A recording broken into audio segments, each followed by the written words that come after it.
Whoa, there it is. Wow, holy smokes. Welcome to We Hate Movies Live, everybody.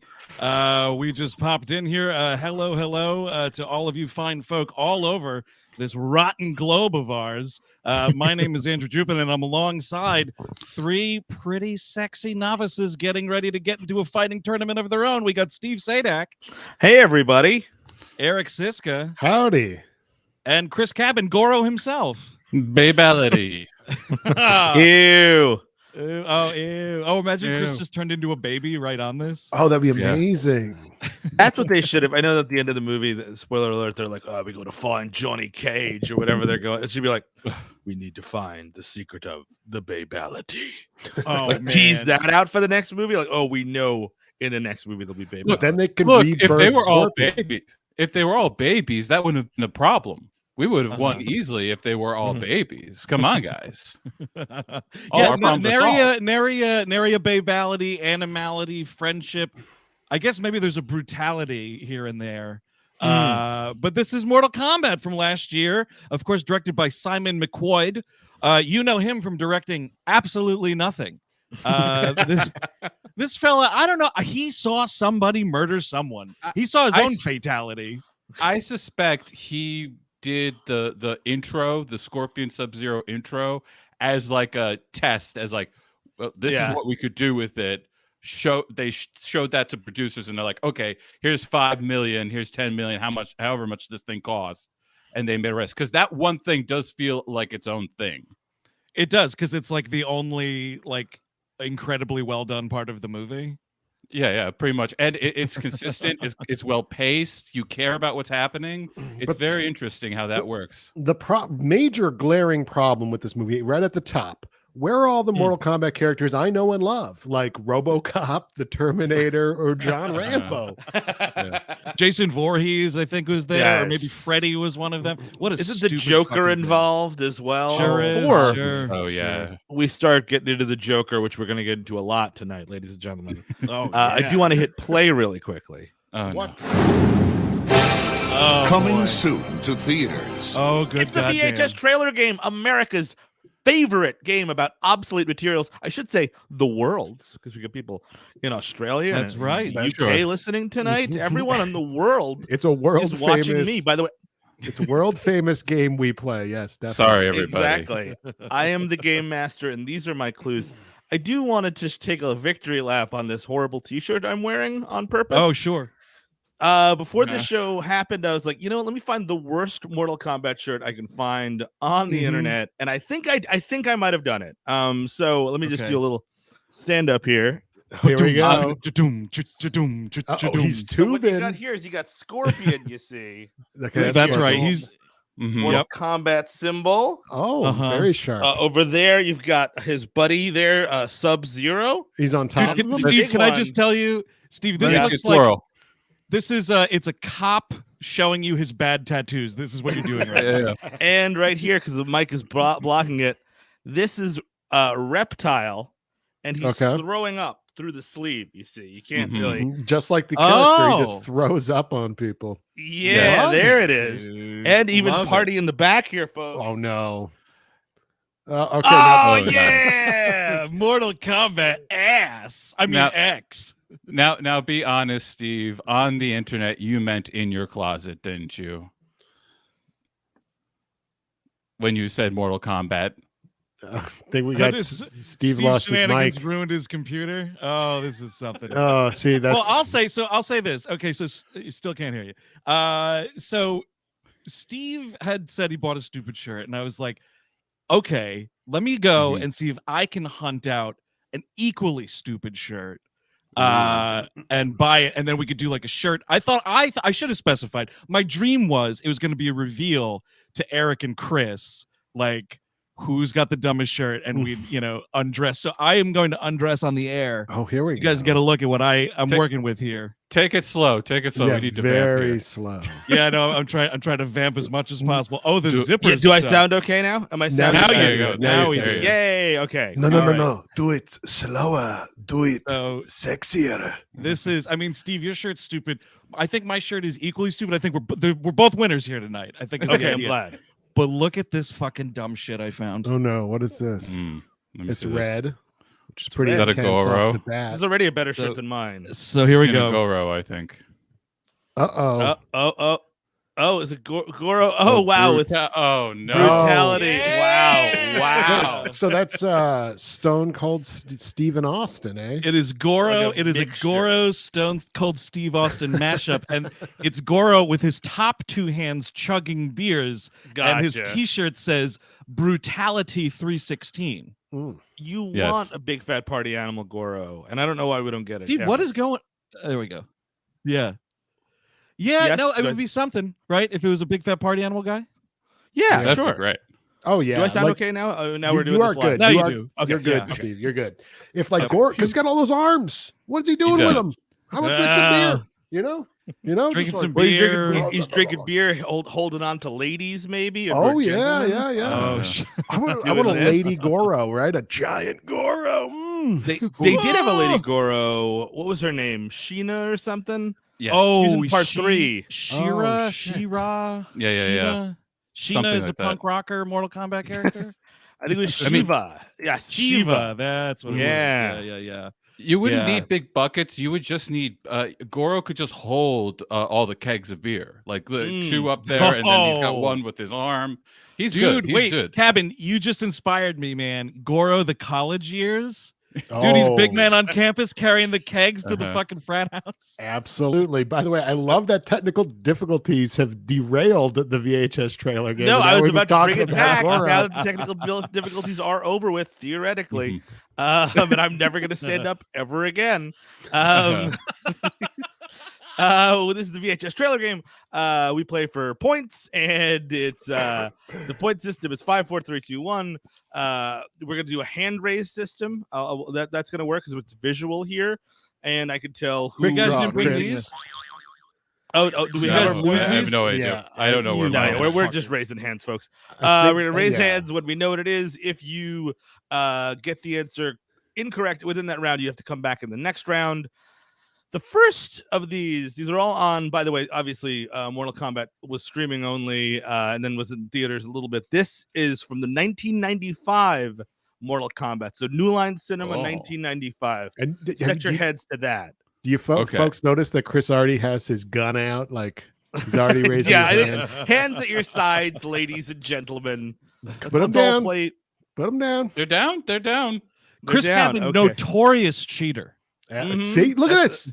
The sneak. All right. Okay, so here we go. It's happening again. No, hand down. Round 1. And for this, actually, FYI, you'll find out it's a sequel in about 3 seconds. If you give me in the first round the full title with the correct subtitle, I'll give you 6 points. If you just say it's so and so 2, I'll give you 4 points. So you can't really get 5 on the first round. Okay. Round 1. Game Master's Clue. An almost completely recast cyber thriller sequel, which boasts even more VR than the first film. Chris Cabin. Fuck you, Chris. Lawnmower Man 2 Beyond Cyberspace. Ooh, 6 big points for Beyond Cyberspace. Wow. I did not see that coming. Dude, he guessed the dumbest subtitle in movie history. I'm very familiar with this film. Matt Frewer as in the what's his name role? Joe Lawnmower Fahey? Man. Lawnmower Jeff Fahey. Man. Yeah, he is Lawnmower Man. Tagline: God made him simple. Science made him a god. Now he wants revenge. I.e., the plot of the first Lawnmower. I.e. the plot of Elon Musk and everyone else that has money. I think the kid in it is the kid from Last Action Hero. He is, and he's also the first think. one. He's the Yeah. he's the only returning cast member from the first film. You're so- right. Oh yeah. That's The kid from Lawnmower Man 1 is the kid from Last Action Hero and My Girl 2. That kid? Yes, he is. Oh, I don't Austin remember that. O'Brien. All I remember, not all, but the best thing I remember about that first Lawnmower Man was when we did it for the show and I watched the director's cut and you watch that monkey get assassinated Oh, man. yes. I by love like that. a hit squad. Holy shit, it's awesome. We would need to do part 2 on the show. I think maybe this year. Maybe it's this year. Oh, man. Folks. Well, it Maybe turns out is. it's Chris Cabin's favorite movie. I've seen it more times than I would like to admit. Okay, so round 2, Game Master's Clue. The American coming out party for an international legend, though it certainly wasn't filmed where the title would have you believe. Andrew Jupin. Rumble in the Andrew Bronx. Yeah. It is Rumble in the Bronx with Jackie Chan, obviously. Heck yeah. Legendary Toronto film. Yes, not in the Bronx even at all. Not even a little bit. There's certain pieces in Hong Kong. Mostly it's I think it's Vancouver, actually, was where they did Oh, it. is that right? Oh, I always thought it was Toronto. No, you get those mountains of majesty. And I'm sure our Canadian friends know what we're talking about. There are no mountains in the not a mountain in the Bronx, I will say. No, that's the title of your new book. Just a mountain in the Bronx. Just a mountain of personalities. Okay, last one here. Last one. Title of what? Title of what? No, it's title of a very good rap album by Wiki called No Mountains in Manhattan. Okay. Oh, okay. 0 points for that. Round 3. A gritty 90s classic that boasts industrial rock hits, literature references from Chris Cabin. 7. It's 7. Wow. So Industrial rock. You said industrial. I was like, so how was New watching High. the VHS tape of Mortal Kombat 95 before this? it was a little scratchy, Eric. I gotta tell No, you, because I was didn't using my watch old it. one from the Columbia House days, so it's been through a wash. But the cool thing is, Chris has a lot of points tonight. Andrew has some points. Eric has 0. But you, the listener, are about to get some prizes. Am I right? Yes. Ooh. Yes. So we partnered with TeePublic to do a t-shirt giveaway for this show. Some of you know that. We did it on Twitter, and we got all your names, and we put them in the discombobulator, but then we had to recombobulate them. And then they got kind of lost, and we had to discombobulate and recombobulate again. Mm-hmm. And we've calculated some winners. So each person that I'm going to list off now is going to get 1 shirt a piece, and DM us on Twitter if we say your name and handle here. So the first DM me on Twitter for different reasons. Just whatever you want. Oh, what reason would that be? Just don't worry about it. No, Just don't worry. wait, Yeah. don't. No, so- it's like pervert stuff, you know. All DM me pyramid, if you want this show worn shirt. By the way. Oh yeah, I'll go all dude. pyramid Big. scheme requests go to Steve. Yeah, you should sell that shirt on like eBay and list it as a used panty. Look at this. Look at this. He's vomiting. It's like look at the so- graphics. Is it supposed to be acid? We keep up. Yeah, saying he's it's just blowing acid. It's- chunks. Like Goro brought the kegs over, and Reptile just had a little too much. Uh-oh. Yeah, That are makes there sense. chunks in it? Are there carrots?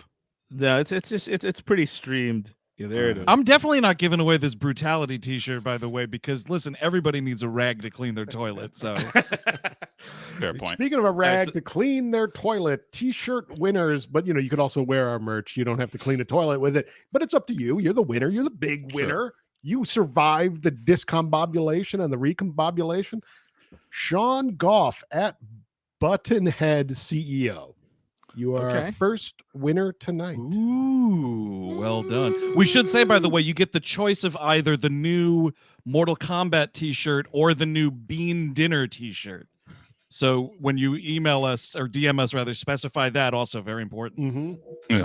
So start that conversation. We'll ask you for your address and all that. Anyway, Chris Cabin, cannot wait to hear the next winner. Come on, man. I want to hear the name. Aaron at the Disco Spider, but in the is the 3. Okay. Ooh, So nice. you want a shirt. Disco And- Spiders. It's good.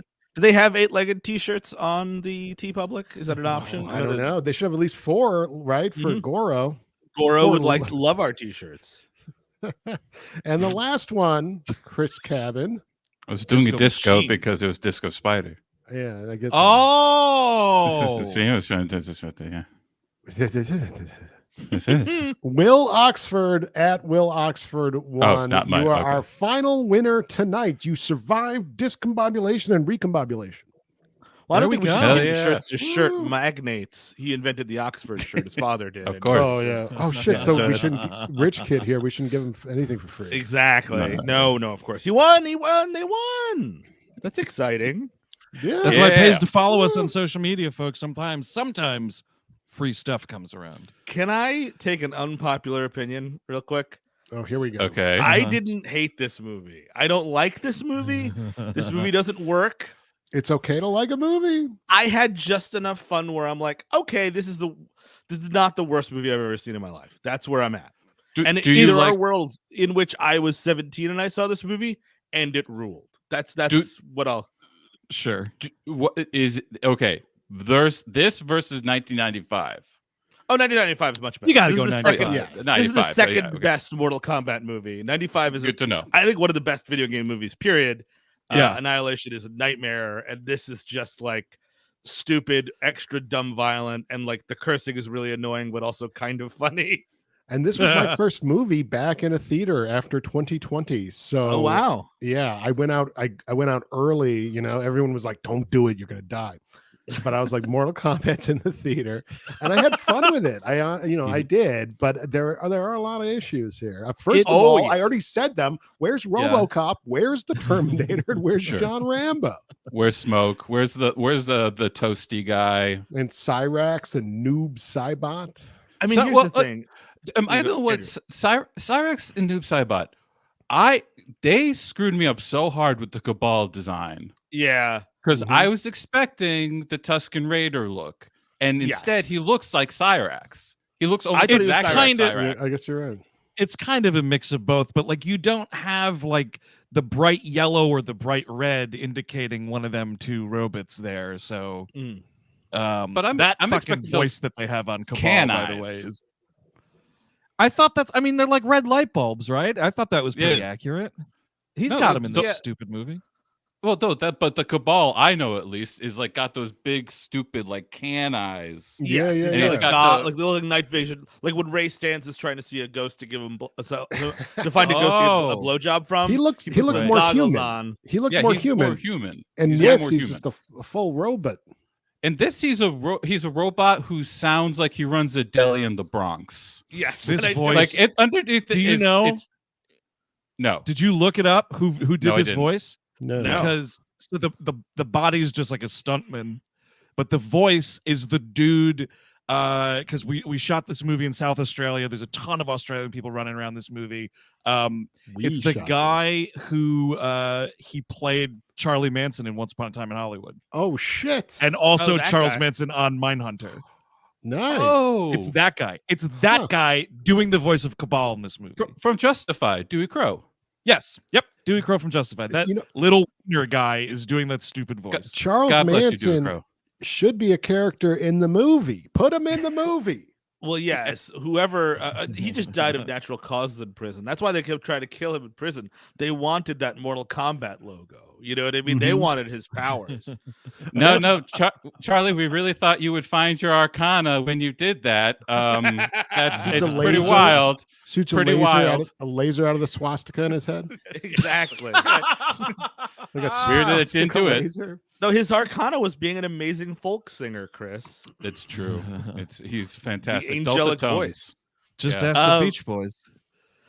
So we start in a movie that's not this movie, which is Scorpion's Bad Day, I guess. Scorpion's Bad Day. I gotta stop you though. I gotta stop you because please. We just recorded our We Love Movies episode on Dune, that's coming out later this month. And one of the things we were kvetching about is that in that huge movie, we don't have an alternate WB logo. And I just have to say, if fucking Mortal Kombat can get an alternate opening, Dune qualified for an alternate WB opening, folks. Absolutely, it did.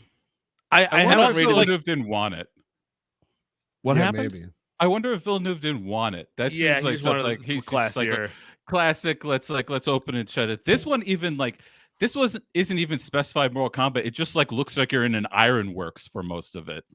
Great point that it's not specified Mortal Kombat. You know why? Because this movie doesn't start with the Mortal Kombat scream, which I know we're trying to get away from it, but like you have the rest of the movie to get away from it. Just give me the scream. I didn't know what movie I was watching until the end title card. I was like, "What happened?" Oh, okay. That's actually not true. Begins. That's not true due to the hilarious amount of the times people in this movie say Mortal Kombat, which I have to tell you, regardless of how you feel about this movie, and like I will admit it played a little better for me this time than the first time I watched it. Hearing a human being in a movie say Mortal Kombat is the equally dumbest and funniest thing you will ever experience. Just grown adults in a movie seriously saying Mortal Kombat. See, that's the problem. It's too serious. Seeing it as graffiti as well is also really hard to take seriously dumb. when it's on the wall. They're like, we found it. It's just Mortal Kombat. It's just like at the back wall of a warehouse. Somebody had written it. And you just decided that's how the K got there. Somebody misspelled it on the fucking wall. You're because what they go through the thing where it's like every culture in history knew about Mortal Kombat. We've always known about Mortal Kombat. And you're right. It sounds stupid, but like if you have Christopher Lambert saying it, Mortal Kombat, it sounds Mortal. Yeah. Good. Do it. Mortal Kombat. That makes sense, but just some dude saying Mortal Kombat doesn't. Right. So Hanzo Hasashi looks at his wife. He's got idyllic little Japanese scene here in 1590, whatever. He looks at, and I dare anyone in a committed relationship to look at your partner in the morning without warning and just be like, "I'm so grateful and blessed to be with you today." They'll be like, "Okay, so what? So what'd you do last night? What was going on last night?" Exactly. I'm so blessed and grateful for this amazing family. Anyway, I'm off to collect a bucket of water from 2 towns over. Yeah. I'm instantly thinking my husband's trying to kill me when ninjas show up. Yeah, that's the thing. Sure, I guess you'd be a little terrified. I think you'd be a little terrified about like, oh gee, like maybe they cheated on me. But I think the more real reaction is, so are you gonna kill me right now? Am I gonna die today? Or are you never coming back from this water adventure you're going on? Like, I am so grateful and blessed to be with you. Goodbye for a little bit. Yeah. If I am going to die today, let me know. I'm not going to do this shit anymore. I'd be inside, like just hanging out, maybe sleeping even. But the water is so far away, he doesn't hear the scuffle. He doesn't hear any of it. Well, man, like it's a water scarcity issue thing. Not everybody can live by the river. That's fair. That's fair. Well, I want to say this dude playing Hasashi is the Japanese actor Hiroyuki Sanada, who you may have seen in the Japanese Ringo movies and Danny Boyle's Sunshine. He was on Lost for a fashion. This he dude gets is around. 61 years old. No, is that right? 61 years old. Can you imagine looking this good at 61? I don't look this good now. No, you're gonna be dust at 61, dude. No. I'll just be like Albert Finney, like. I don't believe it. No. This guy definitely went to see Isabella Rossellini and Death Becomes Her. He went to he did some devil thing. That's too much. I can't believe that. Devil thing. Ned Flanders shit. 61 years old. 61. Totally. A senior citizen is a hunk. Damn sexy Hiroyuki Sanada. And so like the wouldn't you know it, he goes to get water and Sub-Zero or Bihan shows up here. He's not Sub-Zero just yet. He's just regular old Bihan. regular old Bihan. He's regular old Bihan, but he's still got these ice powers. I feel like once you get the ice powers, that's game, man. Now you're just Sub-Zero. Yeah. Hi. You know what I mean? My name is Frosty. That's kind of lame, buddy. You might want to think that through. Just call yourself Bihan for now. Think it through, get a better one, and call yourself Bihan for now. I feel like so he's got his powers, right? Like you said. Now, is he just an Outworld guy? Does he just live in Outworld? Or maybe we should have do a tournament there in like feudal Japan or something, I guess he was also cool. He would have also been a Mortal Kombat participant. So what happens do you get double powers if you kill another one of those guys? Like, you know what I mean? Like, that's a good question. Oh yeah, I don't know. One of those guitars, it's like double guitars, That'd be cool. Yeah. Guitars.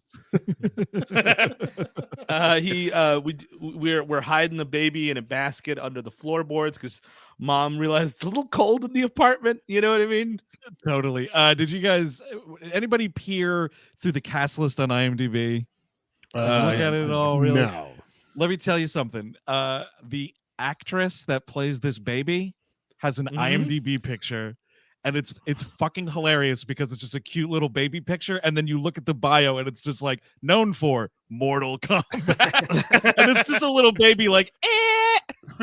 Did this baby have to sign for multiple sequels like the rest of the cast? Yes. Do you think? Oh shit! They should do that Boyhood, but Mortal Kombat. You know, baby palm as signature. Just put a little ink on the baby palm and put it up there. Every 10 years, there's a tournament, and we check in with the kid again. Absolutely.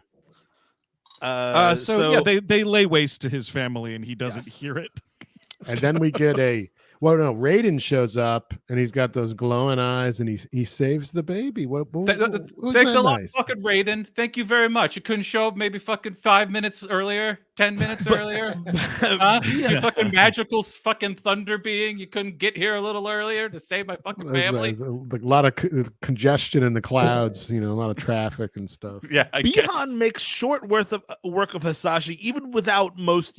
Like he's like, you know what, dude? I'm not even gonna use my powers. I'm just gonna kick your fucking ass. Like, you know what I mean? Like he kind of says that, and he beats the shit out of this dude. He really does. And I think it's a thing, like, you don't know what the backstory is here, but it screams like, this guy, Hasashi, was like, he gave it all up. You know, it's like, I used to be an assassin. I'm done with that now. I'm just trying to raise this family. All of this, by the way, if we learned it, infinitely more interesting movie. Oh, yeah. Like, I would have just taken feudal Japan, this Japanese faction warring with this Chinese faction, period piece, and we're kind of doing Mortal Kombat stuff. That would be kind of cool. I would be into it. And by the way, I almost forgot, and I want to say it now so I don't forget it again. Scorpion, when he rushes home, he picks up a gardening tool, and then he puts a rope on it, and that's where the get over here thing comes from. It's a gardening all of that shit. I mean, we've covered. We've seen this happen in so many. I mean, fucking Solo also is guilty of this. The whole here's how the guy you're familiar with got the thing. Yeah. Boy, that's he just tired. had it. He just had it, folks. He always had it. Wait, how did he get his icy power? Huh? Why don't we see that? Oh no, that's true. Isn't that kind of what that spin-off game was? Does anybody remember that? God, spin-off game, Panic in the Windy City or whatever that game was. Sub-Zero's Haunted Mansion. It was a side scroller, I want to say, for Super Nintendo maybe, and it was just like you were Sub-Zero doing missions. It sucked. It totally sucked shit. But the thing is, the one of the Mortal Kombat. It was called Mortal Kombat Mythology Sub-Zero, by the way. Oh god! See, and that's so presumptuous, right? That's also like X-Men Origins Wolverine. Like we're gonna do a bunch of these. We're just getting warmed up. I looked up the Bat Lady that comes up later. I didn't know where the hell she was from, and she was apparently in some Mortal Kombat game that was also a secret. Well, there's a lot of runoffs in this game, in this film. But the problem with you're right though, Andrew, because the two best actors in this movie are the guys playing Sub-Zero and Scorpion, and they both disappear for large swaths. I mean, Scorpion more so, and he's like a really cool actor. And I was like, oh, cool, this guy. Oh, he's dead. He goes to hell really quickly, by the way. Like this guy really must have done a lot of shit. That's what I'm saying, dude. Interesting backstory. Barely waits. Dude, the devil was licking his fingers. His way, like, come on, die, expire, so I can pull you down here. So now is hell its own realm? There's Outworld as a realm. There's Earth realm. Oh, must be. Hell realm. Can we hang out in hell? He comes up so easily at the end. I mean, right? Yeah, it must be pretty easy. He says that he conquered the fire of hell. That's an accomplishment. I think he fucking dethroned the devil. That's amazing. Again, better movie. Scorpion v the devil. Sub-Zero's doing all of his shit, and then you keep cutting back to Scorpion just assassinating demons in hell. Mm-hmm. It's crazy that there are two. You froze there. I think Andrew froze there. Oh, you're back. You're back. There's two what? Say it one more time. There's two. What was I even talking? I got so like spooked by the freeze. Now, fuck. Well, how about this? Maybe there's two. Here it is.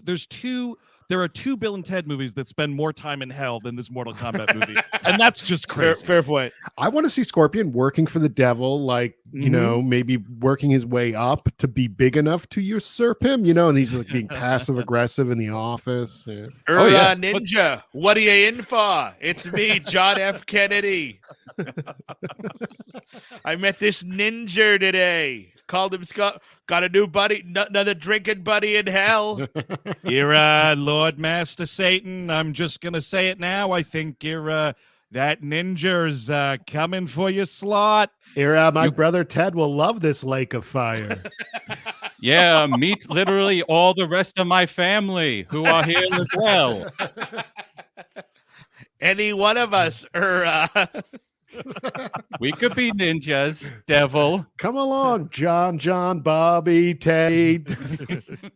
We could be ninjas just for one day. But man. no, instead, and I mean, here's the thing, and this is, you know, I don't know, I didn't rate this on Letterboxd. It'll be between 2 and 2.5, so it's not a movie that I loved.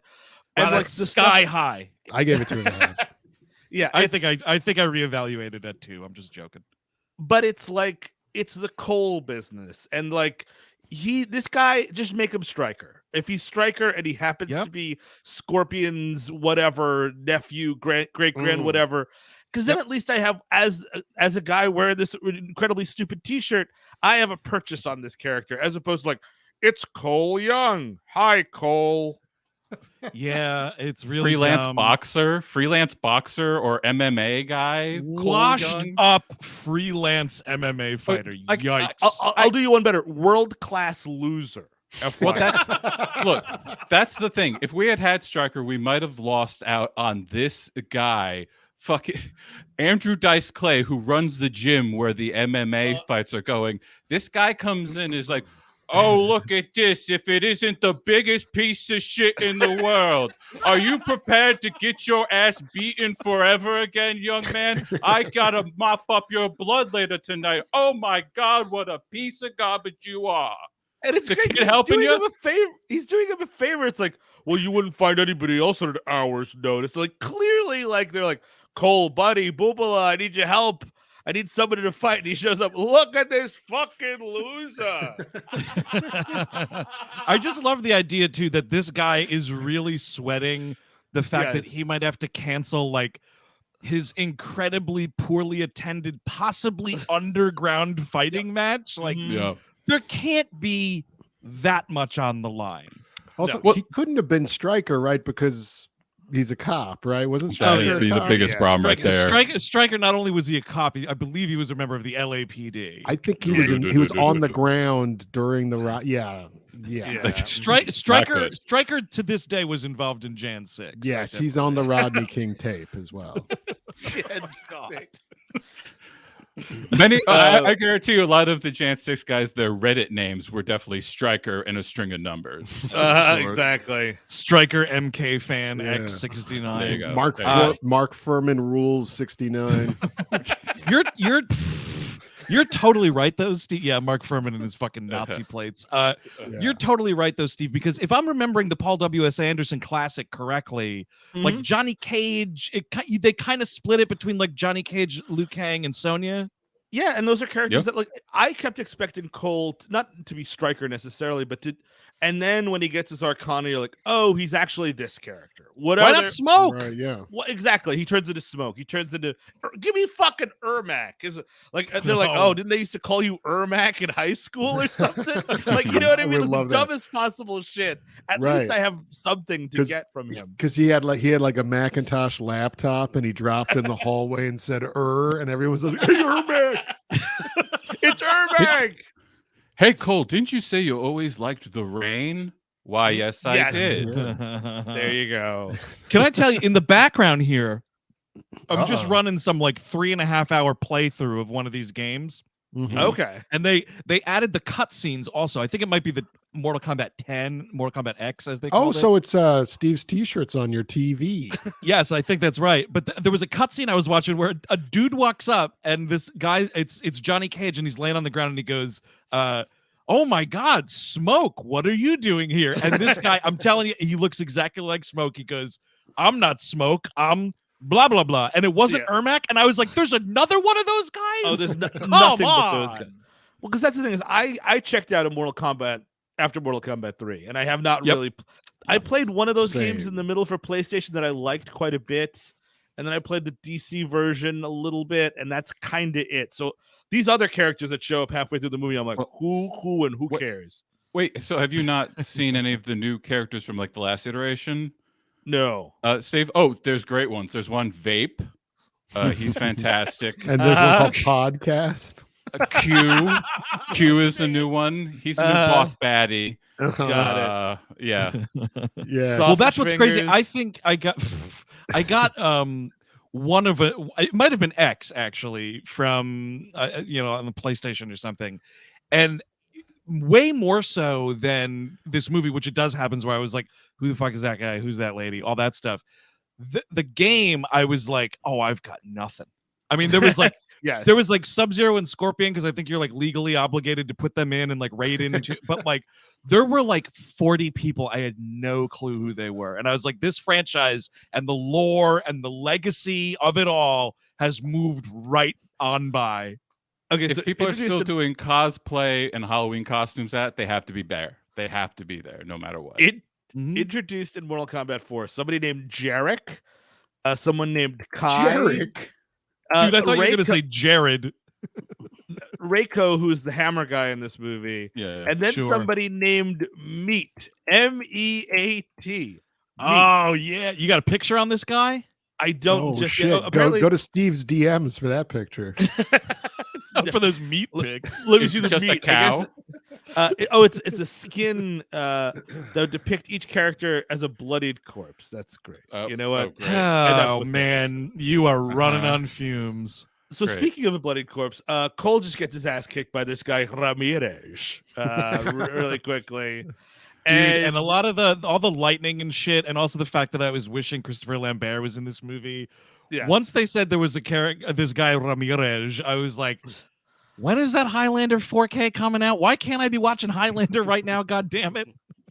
He gets his ass kicked. Jax is there, and Jax is like, hey man, I like that thing on your arm, that tattoo. And then his daughter is like, it's not a tattoo, it's a birthmark. And Jax just goes, what do you mean? And I'm like, wait, it's a birth. That she just said it's a birthmark. Do you know? I mean, Jax, you're an accomplished military intelligence officer. I think you should know what a birthmark is. In the business, we called that bombing a hospital. No, I understand, but that's like very clearly like a detailed dragon circle. That's not a birthmark. No, that's very clearly a tattoo. This dude Jax is Mehcad Brooks, who was Jimmy Olsen on that Supergirl show. Yep, and fans of True Blood may remember him as the sexy boyfriend Eggs. I realized I had not seen this dude anything in a really long time because he looks so much older than when he was on True Blood, and I like turned to stone when I realized who it was. You know who'd be an awesome Jax if there was money behind this movie? Winston Duke. You get me Winston Duke as Jax? Ooh. Holy fuck, better movie. Yep. Oh, Winston Duke is above this though. Sorry. Big time. We do get a brief scene in Outworld about how the prophecy is upon us, and Sub-Zero is like, well, Scorpion's a ghost, so everything should go without a hitch. And here's the thing. It's from 1500 something to now, assuming this movie takes place in 2021 or 2020. He shows up to his boss, and his boss is like, now go be hot. And he's like, no, I'm Sub-Zero now. And you got to be like, are you okay? Everything all right? You're what? So do we have to like call you this all the time now, Bihan? Like now it's just, hey, Sub-Zero, pass me the remote. Did that like it was like the year he decided to go by the year he found out like what temperatures were? Because I feel like in the 1500s, like Sub-Zero. Yeah. No, yeah, I believe it's 1617. We're told at the start, but it still totally stands. We're not measuring sub-zero temperatures. Listen, Bihan, you're gonna have to give me a week. I've got 600 years of Bihan in the back of my throat here. I look at you, look, that's Bihan. That's my buddy Bihan. Oh, I mean Sub-Zero. I'm going to give you 2 weeks, and then I'm going to start correcting you. Okay, let's say publicly too. That's what's going to be happening to you. It's an adjustment period. I get it, but I'm going to be calling you out, man. I'm going to be calling you out. Just be ready for it. This is where your Spidey sense might be tingling, because fucking Shang Tsung starts talking about, why do the combat when we could just take out our enemies beforehand? And I'm like, wait a minute. I'm here for the combat. the little the fighting tournament that we were here to play. I was here for that. What are you talking about? I mean, it makes sense to do a tournament, but at the same time, I feel like narratively they'd think that's then this guy fights that guy. This guy fights that guy. This maybe has a little more of a plot. No, I totally get Not it. that it's good. Even in the Paul W.S. Anderson movie, though, like once they got to the Outworld Island Resort, like there was palace intrigue and things were going on, but it's a Paul W.S. Anderson movie. Whatever happened to Roy or whatever that other guy, Ron, the guy I guess got Art, of course. Yeah. Art, see, and that's if this movie absolutely had to do an art, which is what this Cole guy is, Art, if you recall in that movie, is like kind of just a side dude, and he gets murdered after a fashion, right? Gets got very quickly, actually. Thank God for that. No, I mean, like, why don't they just do like what Raiden ends up doing is like teleporting the pairs off to different planet. You could have just done that, and like there are plenty of martial arts movies that are just like 10-minute martial arts scenes battling back and forth, and then a little interstitial, and then another one, and they work great. And also, spoiler alert: the best parts of this movie, thankfully, are the fights. So that's good. That's working in your favor. You know what I mean? When you're talking, not so much. When you're fighting each other, that's where I'm at. You know what I mean? Yeah, I mean, I guess you're right. It would make more sense just to go and do a tournament versus like, no, trust me, you got to drive to Gary, Indiana, go to this double wide trailer. There's a lady there. No, she doesn't have the birthmark, but she knows about it. She's just a Mortal Kombat enthusiast. She's like I a guess. QAnon person with this house and everything. Not to get ahead of ourselves, but like the Pepe Sylvia shitter in the background of the whole Mortal Kombat throughout time. But we do get there kind of quickly, because after Cole gets his ass handed to him by Ramirez, they're like, oh, okay. His family, he's got a wife and a little daughter, and they're like, all right, we're gonna go to this like disgusting burger joint that's in this weird like warehouse district where the illegal fighting was going on. This whole like wherever they're supposed to be here is really scuzzy looking. I think it's the same hot dog stand that Ernie Hudson went to in The Crow. Yes, it seems like the same doomed kind of place where tragedy is about to befall them. They're about to get hit by quite a sleet storm. It's quite really a pretty bad one, I would say. It's the United States. It's true. But so they're like having a nice little dinner, and it's like, oh, Dad almost got him this time, but he's got like 4 less teeth now.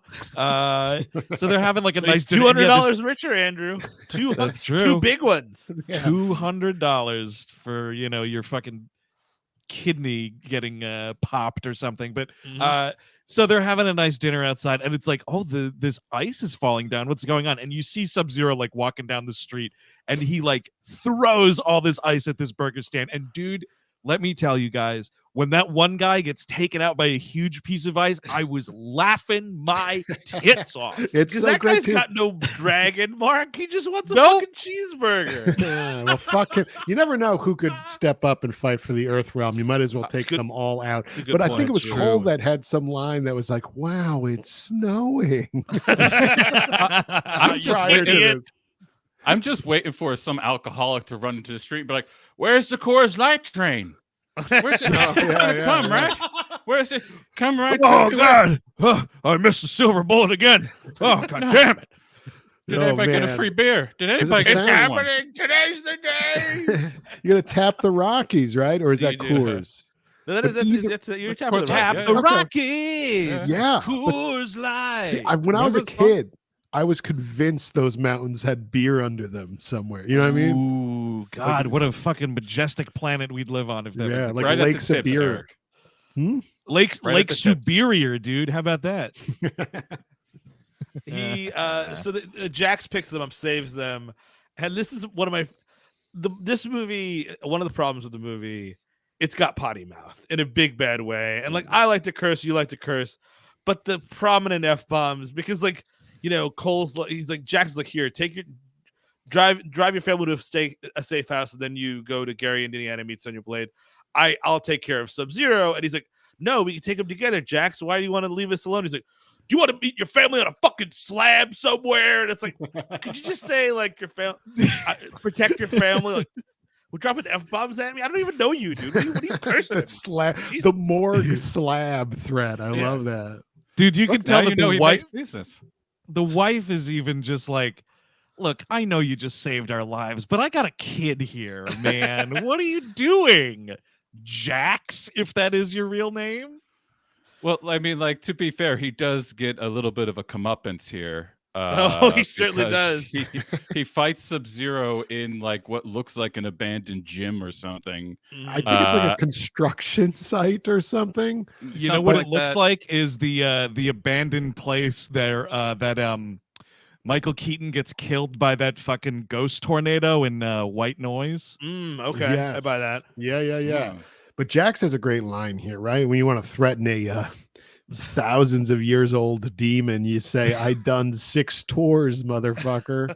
Yeah, okay. And the Sub-Zero goes, "Oh, tours of what? Disneyland." These are my medals from Army, so look out. What's an army? And then dude, that was to get slab. people fucking. That was to get people cheering in the theater. Oh, absolutely. Thank you for your service, Jax. I gotta salute that man with no arms. But well, instead of like ripping his like patch off, Sub-Zero just freezes and rips his own arms off, which does kind of rule. And I thought he was dead because he kind of slaps him down and like his head hits something on the way down. It is a face plant onto like the ledge of a broken piece of concrete, and then he falls even further. Like, it's amazing that he was alive for these monks to fucking fix him up later in the movie. Off screen, Liu Kang finds him and brings him back to the temple. If I find Jax, I'm like, yeah, let me go get let me find somebody else to kill him. They get the mark. Someone with all, Yep. I think you're totally right. Go back and get Ramirez. Go get that dude and be like, hey man, pretty cool. You just won that $200. Would you like to be in a real Ultimate Fighting tournament? Exactly. What's really great is that that medical cave later in the movie they take him to, and there are glowing rocks that serve as lights for like the operating procedure. And they give him these weird baby robot hands, which are hysterical. I'm sorry, dude. He's got little Terminators. He's got little Terminator hands, little skeleton hands, and it seems very uncomfortable. It's like a thin piece of silly putty connecting another bigger piece. It's like literally you squeezed it with your fingers like that. But I gotta say, for a couple of monks in a cave, man, that's not too shabby of a job. Well, and also keep in mind they've been searching every realm for possible cures for this, and that's every realm. That's not just Earth realm, Outworld realm, Hell realm, Heaven Nevada realm. Eric, if you see these arms, they went to 2 realms tops. They did not go to all those realms. This is like the discount savings realm. We've been trying to solve armlessness for eons. Listen, we went to all the realms. Don't tell them the realms. All right, Jax, we found the cure for 1 arm getting ripped off, but we're still working on the cure for 2 arms getting ripped off. We went to a scrapyard in New Jersey, Jax. That's about as far as we were going to go. It's a realm, dude. We meet Sonya Blade, played by Jessica Namie or whatever this lady's name is. Jessica McNamee, another Australian actor. She was in the Meg, Battle of the Sexes, and the movie that I refuse to believe is real. That movie adaptation of the television show Chips. Oh, right. Yeah. Don't forget about that. Michael Pena and Dax Shepard, I think. That'll keep me out of the theater. Dax Sure Shepard will. is in it. It doesn't exist. Yeah, Dax that's a for Shepard sure rule. scares me more than COVID. That's for sure. Oh man, really? Yes. And Because of his she's bright blue got. eyes. She tells Cole all about the fucking stuff, and we meet Kano. How about Laugh a minute, Kano.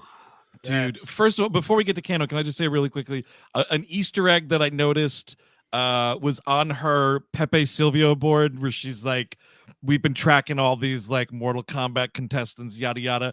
There's definitely an old ass newspaper clipping about a Nightwolf situation. Oh, nice. sweet. Remember Nightwolf, the Yeah, Native I like American Nightwolf. fighter? Yeah, Get he's him in much this cool. movie. Absolutely. He's in this fucking stupid playthrough that I got on back here. They look like they have an illustration like they found him in an Encyclopedia Britannica. Like Yeah, it's like under medical Mortal drawing. Kombat. That's what they.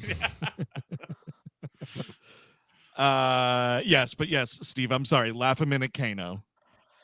And like, I don't even like. I don't mind the performance so much. And I by this Josh Lawson guy. The problem for me is he looks too much and sounds too much like Reese Darby from Flight of the Conchords. So it's just sort of like Kano prison. Dude, yeah, I guess if Murray was like juicing, yeah, and then he exactly. just, now I'm Kano in a fighting tournament. I gotta say, I think this guy, and bless him, I mean he's bringing the enthusiasm and whatnot. Mhm. This is an obnoxious character. It's an obnoxious performance. The profanity with this guy, out of control. The movie references and the jokes. Here's the thing: I don't mind if you want to make the movie like lighter on its feet and like have some humor and whatnot. It has to come from more than one character. Yes, and it's just this guy. If you do have just the one character, tone even that back a lot. Like if you had like half the movie reference, it's every line that snaps happened with this guy. Yep. He's every time he opens his mouth. He quotes Forrest Gump at some point. Oh, he sure does, doesn't He he? says it's a box of, the special powers, they're like a box of chocolates. You never know what you're gonna get. Oh, isn't that fucking great? But it's like he calls Raiden Gandalf, and then he goes to fucking Liu Kang. He's like, I don't need any more Harry Potter shit. And I'm like, you know what, dude? Could you just relax? Dude, that's the thing. Like, I did not expect Kano, known cinephile. Yeah, he's going to the movies. It's just all like the time. snappy movie references, one after the other. Maybe that's why he's so pissed off when Movie Pass went down. That's what really pissed him off. Oh, crikey, no more Movie Pass. Now I'm going to join Mortal Kombat. I mean, the voice. Go ahead. Well, that's what drove him to become a mercenary, arms dealer, drug runner, and murder for hire. Is the fall of Movie Pass? Yes, that would do it to me. That's what I did right after Movie Pass. Dabbled. I was like, people don't know. I couldn't help myself. I was seeing movies every day. It was a fine way to do it, but then I got myself a little boat and I just made little passes around the canal. Chris Cabin is killed. None of us out. I don't know. I don't think any of us have killed, but I think Chris Cabin is killed. He's taken a life. I left them bleeding in the water. That's not killed. They were wounded when I left. You gave them a fighting chance, right? I did indeed. So she's got Kano like chained to the floor or something in this double wide. And he starts immediately like cursing a mile a minute, and then it's like again we're like explaining to this fucking Cole guy like all about Mortal Kombat, and then there's a visitor that comes to the double wide, and we just have this fight scene where it's these three actors and a fucking cartoon, because this version of Reptile is the dumbest idea they could have gone with. We should quickly mention Kano is that she found him because he's got the mark, because he killed some guy that had the mark, and it transfers to she was tracking some other guy. Sonya was tracking some other dude. Kano took a hit out on him and assassinated him, and I guess in this iteration of Mortal Kombat, if you do that, you then get their marking and you can then ascend to the tournament yourself. It's a more democratized version of the Highlander lore. Anybody can join up if they so wish. Although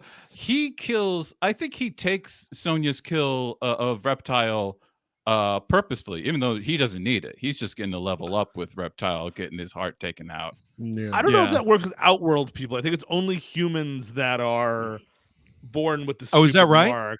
I have no. I mean, I'm making this shit up. I mean, well, here's a question for the room. Chris made a good point. Like, if a Highlander, if anyone can join in, if you knew for a fact, if you cut the right person's head off, you would become immortal. Would you get out there with a sword and just seeing who's who? You know. It just depends. I'd get in shape first. Yeah, you know what I mean? Good point.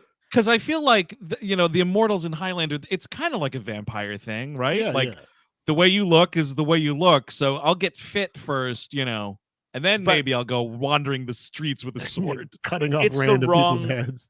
And here's the problem: it's the wrong time to get in the Immortal game necessarily. Like, if it's like 1700s, sure. Now I'm gonna get on and I'm gonna see the ascent of civilization. I don't want to I'm going to live forever and watch and like it's just going to get hot and like the internet's going to crash and God knows what else is going to happen. Fighting for water. By the way, just want to point out on the screen behind me, we have a match going on with Sonya v Kano right now. Oh wow. Yeah. How about that? Wow. I wouldn't want to be a Highlander though, because then you're always wondering if somebody's going to try to behead you. Yeah, that's just the rest of your life. Is you're just wondering every day somebody's going to check my head off, and it could be anybody. really thick turtleneck. Yeah, like a steel. You'd have to like a big steel bolt thing right around your neck at all times. That's why. I mean, that's why you got to lay low. Like Duncan MacLeod is secretly dealing antiques on the side. That's your life. So you're not walking around like I'm a Highlander. Yeah, telling everybody. And it's that, by the way, that is a more interesting profession, and dipping like our toes into that world in Highlander versus everyone in this being like, he's a fighter, and that guy, he was a fighter, and that guy was in the army, he was fighting for the army. A survivor who was also a fighter. He's a survivor on his mother's side, a fighter on his father's side. Bred for combat. We do rip out this dumb reptile who looks like the crocodile from fucking Peter Pan, guys. It just it doesn't look good. And by the way, wasn't Reptile sometimes a ninja guy? Yeah, look, it's Reptile. I can't make out what the hell that's supposed to be. And that's like what we wanted was fucking karate guy. Like we wanted people doing martial arts. Like that's what we wanted, and like a not the fucking Amazing Spider-Man lizard. Yes, that's which more is what it looks like. Essentially, what it is. I'll tell you though, because I'll stop some tweets, and maybe people are losing it in the chat. There was like a game or two where that was the way that they designed Reptile, but predominantly looks like Scorpion and fucking Smoke and Noob Saibot and all those motherfuckers. Just a green ninja guy with a green face mask and a green outfit. Yeah, and he spits at you, which is cool. That's why I always loved him, because I was like, I can spit. I'll spit on people. Yeah, I'm a pretty good spitter. Michael Jordan wore 45 for a little while. Doesn't mean when I imagine Michael Jordan, he's wearing 45. He's got to be wearing 23, and he needs to be a ninja motherfucking guy. Takes down the mask, and he's got a reptile face. That's it. That's all I need. Absolutely. And I don't want to hear I don't want to hear like we were trying to mix it up because we didn't want everything to look the same. Guess what? It's Mortal Kombat. Everything looks the same. All right. Most things look the same. Exactly. Yes. Yeah. I mean, don't reinvent the fucking wheel with this shit. I do need Shang Tsung to have like a Renfield that when somebody gets the like complete shit knocked out of him, he says, "Toasty." Yes. Cool. Just like one little nod to it, just a little nod. So speaking of Toasty, this is a thing that I have complete and utter disdain for with this movie. Oh yeah, here it comes. Kano rips this fucker's heart out, and he just goes, "Kano wins." All of the fucking video game shit that we're throwing in this movie, absolutely abhorrent. Absolutely abhorrent. Takes you right out of it. Test your might. I think Kano's Kung Lao says flawless victory, and I'm like, dude, I really know that I'm watching Mortal Kombat. Shang Tsung also throws in a fucking fight, I believe, or finish him. When fucking flawless victory. Flawless victory from Kung Lao. When Liu Kang kills, is it Cabal? Yeah. Liu Kang kills somebody, and he's fatality like, for Kung Lao. This fatality is for Kung Lao. And I was like, Shut the fuck up. See, that's the thing is if you have a tournament, you can have an announcer saying those things. Right, and it can be Greg Proops and other guy. And and he's still the exact same alien he was in episode 1. Yeah, same character. Just bring him over here. Why not? He look like an Outworld guy. Absolutely. Was there ever like a Star Wars tournament fighting game? I know there was a Ninja Turtles. There was. The Masters of Terrasai or whatever it was pronounced. It's actually referenced in Solo, which is cool. It's in the first place. It was for the first PlayStation. Not a bad game as I remember it.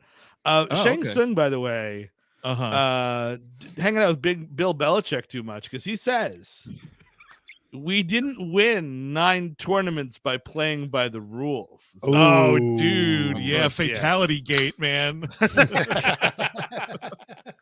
By the way, I understand that we're trying to make Sonya honorable. All the like good people who are under Raiden's control are supposed to be the good people. But wouldn't you? Kano is around talking, has this accent, is making all these fucking references to movies that you've seen, everybody's seen a dozen times.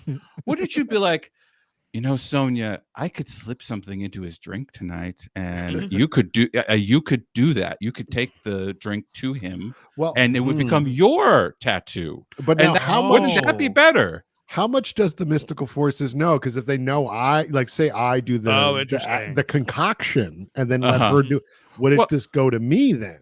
Well, no. So, okay, I guess you do the mixing and you bring it to him, but somebody else can have the idea at least. That's sure. I mean, well, she actually almost kills him at one point because he's like, "Let's dance, darling," and they fight, and she puts his knife to his throat. He's like, "Take it, take it, present, take it," and she doesn't because she's again an honorable character. I mean, like the way, like Kano's like, "Oh, I know where the secret temple is. By the way, this is my Kano graphic novel," and I'm like, too much for Kano. You know what I mean? Right, like in the script meeting, like, okay, Kano likes movies. He's got a lot of fun, nerdy stuff. That's cool. He's not drawing a graphic novel, ladies and gentlemen. No. But the other thing is, this is a pet peeve of mine. Like he shows the image. And you have to pause it and squint to see what is actually happening on the page. And I'm like, as a director or as anybody who has anything to do with how this movie looks, how do you not be like, that looks like a bunch of squiggly lines? And it is something. If you look closely, it's something. It is actually like him impaling the reptile. But like if you just look at it, it looks like a bunch of squiggly lines. Well, that's just all art. Everything that you have this guy say that you think is like a funny line is not funny. But a way to interject some actual comedy is he's like, "Yeah, I got me a Kano graphic novel."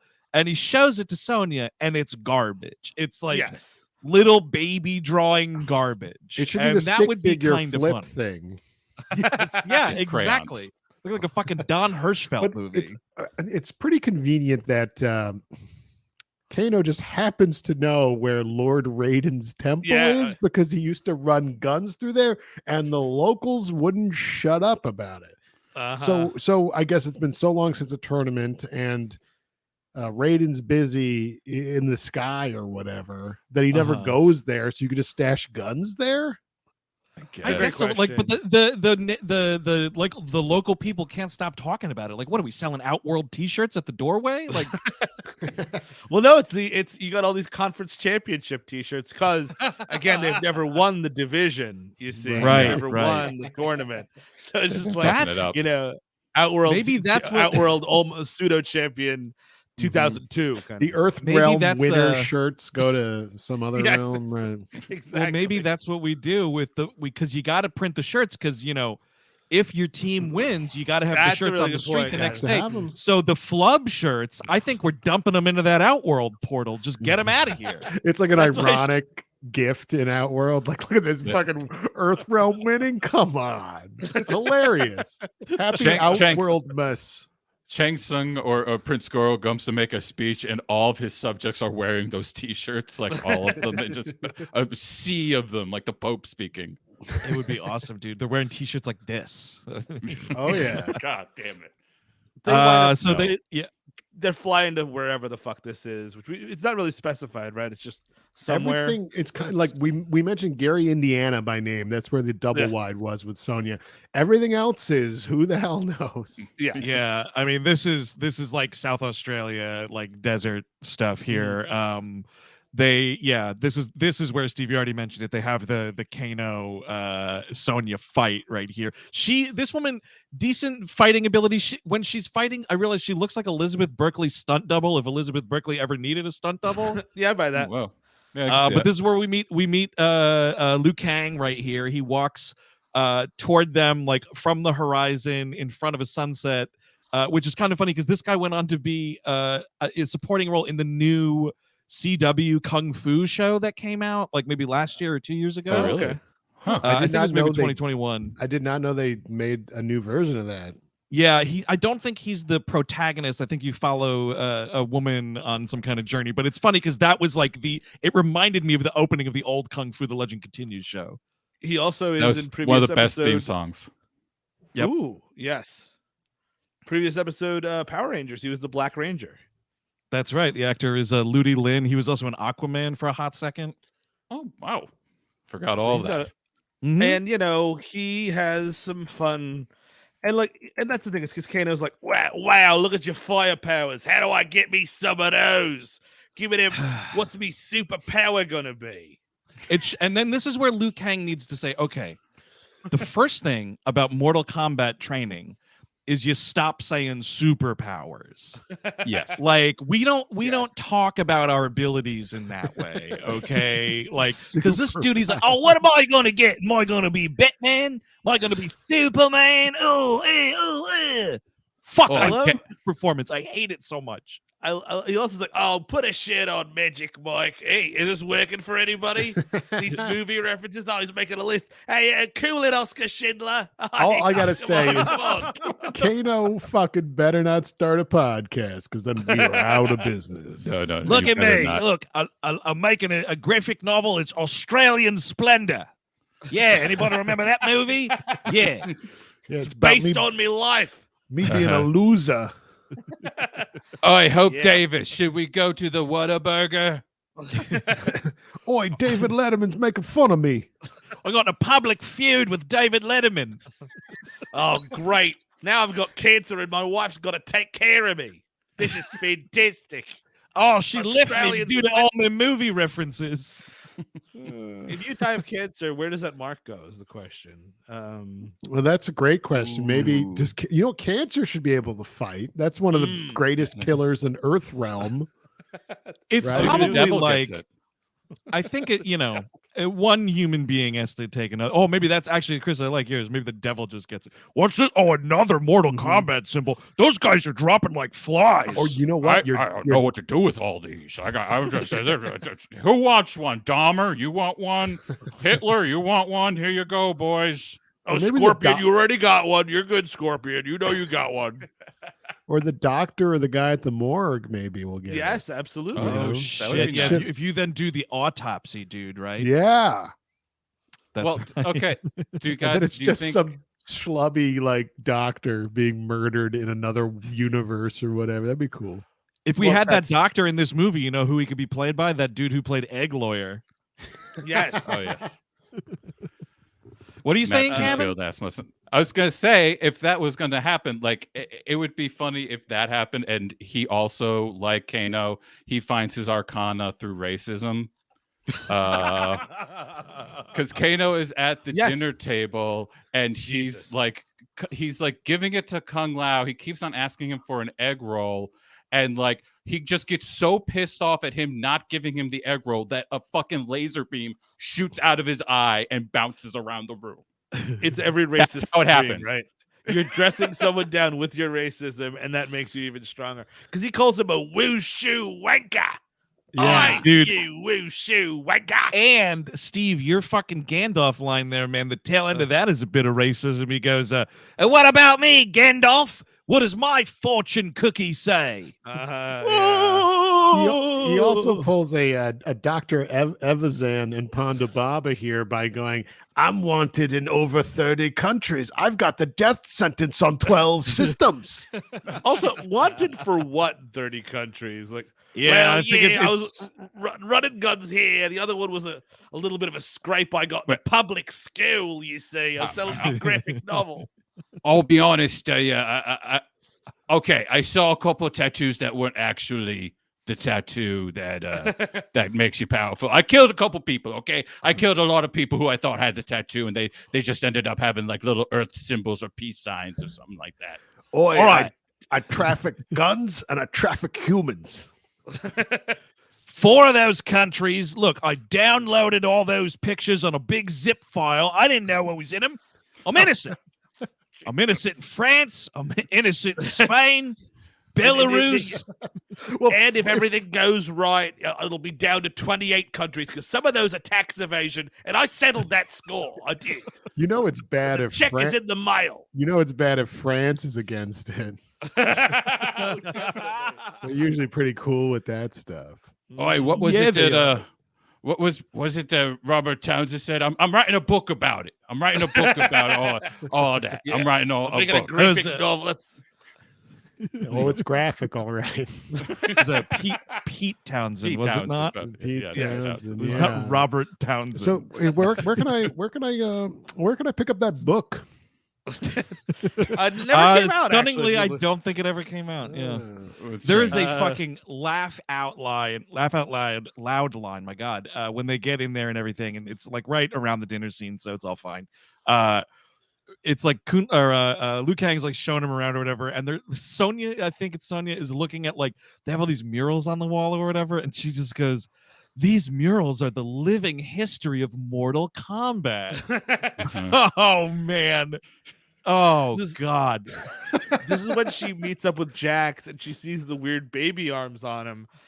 And they're like, yeah, we're doing our best here. And if I'm Sonya, I'm like, I'm gonna fucking cuckoo's nest this dude, get a pillow, and now I got myself now I'm Earth's champion, dude. That's how that's gotta exactly have to go. Right. Mm-hmm. That's exactly right. Because he's got all these weepy lines of like, this ain't me. No, wait, now I'm doing Kano for Jax. That's wrong. This ain't me. I'm useless. Why even bring me here? I can't help. Oh God. And she says, cry me a fucking river. Get off your ass, Major. See, now that is classic army talk. Absolutely. That's right. Motivation right there. Don't worry. You're going to have Iron Man arms eventually. Don't you worry. This movie has one of the, like, nobody says it, but somebody should definitely say it. Who left the door open? Because like they're having this dinner scene, Kano gets his fucking dumb power through racism, and then they're like Liu Kang and Kung Lao are like, see, Kano, we knew you had it in you all the time, and it's gonna come for all of you soon, so don't even worry about it. And then like Shang Tsung and his goons like just walk in, and I was like, who left the door open? What? And then how do they just walk into the dining hall? Well, this is when Raiden is like, oh shit, sorry. Infinity spell, you can't come through. Mm-hmm. And if I touch you, you're dead. Raiden also briefly tells Cole there that, Cole, your marking comes from your lineage. I'm trying to do Lambert. I'm not great at it. Descendant of one of the best ninjas ever. That's all the information I'm going to give you right now. More will come later, but I want to tease it out. Good ninja. That's all you need to know, Cole. But I love how much Raiden negs Cole this entire movie. Like, man, you're fucking terrible, dude. You got your ass kicked again. Cole, I hate being embarrassed publicly. Here, I'm opening the portal. Just go back to your stupid family, loser. It's so surprising that you're descended from a good ninja. Can I look at your... I just want to make sure that's not a temporary tattoo. That's happened a few times. People come in with these temporary tattoos, and they're not actually the mark. Sometimes it's marker. It's a real problem here at Raiden's temple. Yes, your great-grandfather, known as the samurai Ermac. Dude, how fucking hilarious of a twist would that be? Because the whole movie, you're like, yeah, of course he's related to Scorpion, but then it's like, Ermac. Well, that's the thing with Raiden coming down at that moment, man, is because if he had come up early and he had stopped it, there would have been 2 bloodline. There would have been 2 children of the Scorpion bloodline. Yes, but no. He was like, no. It has to be the girl. No, the other one's got it. It's fine. I'll just be a little late. Don't worry. I'll just be a little late. And it's then his name dies too. You know the Hashi name or whatever the hell it is. I do love So like. Cole is such a loser. He's getting his ass kicked by Kung Lao, and everybody's like, "Oh, if we beat you up, it'll come out." It doesn't, and then Raiden is just sort of like, "Yeah, it's not really working out. So this is I gotta cut you, dude. It's not. You're not really gonna make the team. Why don't you go home?" What did you try racism? It worked for Kano. Okay. Do you want to be racist to anybody? How about this? When they are done fighting, you give them a towel and you start the showers. You can be the Outworld equipment manager, okay? No, you're a very important part of the team. Cole Boucher. He sucks so bad. Yeah, they send him back to wherever the hell the safe house is. This is when Shang Tsung, this is when Cabal and this vampire lady and Nitara. Nitara. Oh, really? We should say Melina's also around. Mortal Kombat 2's Melina. Yep. Melina, the design work. Nope. She looks like she was just trying to beat Jerry O'Connell at a pie eating contest. This fucking thing, this big like smear like across her face. I'm like, just make the teeth. I don't need to. She doesn't have to have blood smear. Or she wears the mask like they did in the fucking game. And I'm sorry, it looked cool in the game. It would look fine in real life. All right, I just looked it up. Didn't she have a what?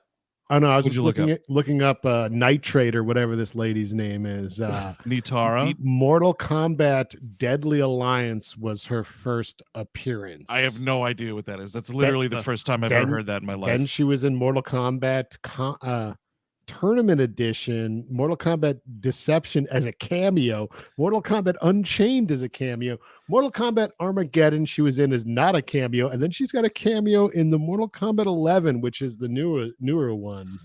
What do you have cameos in video games? But why is this a character we bring to the big screen? UGO, whatever the hell that is, I'm looking on Wikipedia, ranked Nitara 46th on their 2012 list of the top 50 characters. So that's pretty low. Who's the worst one? Does it say?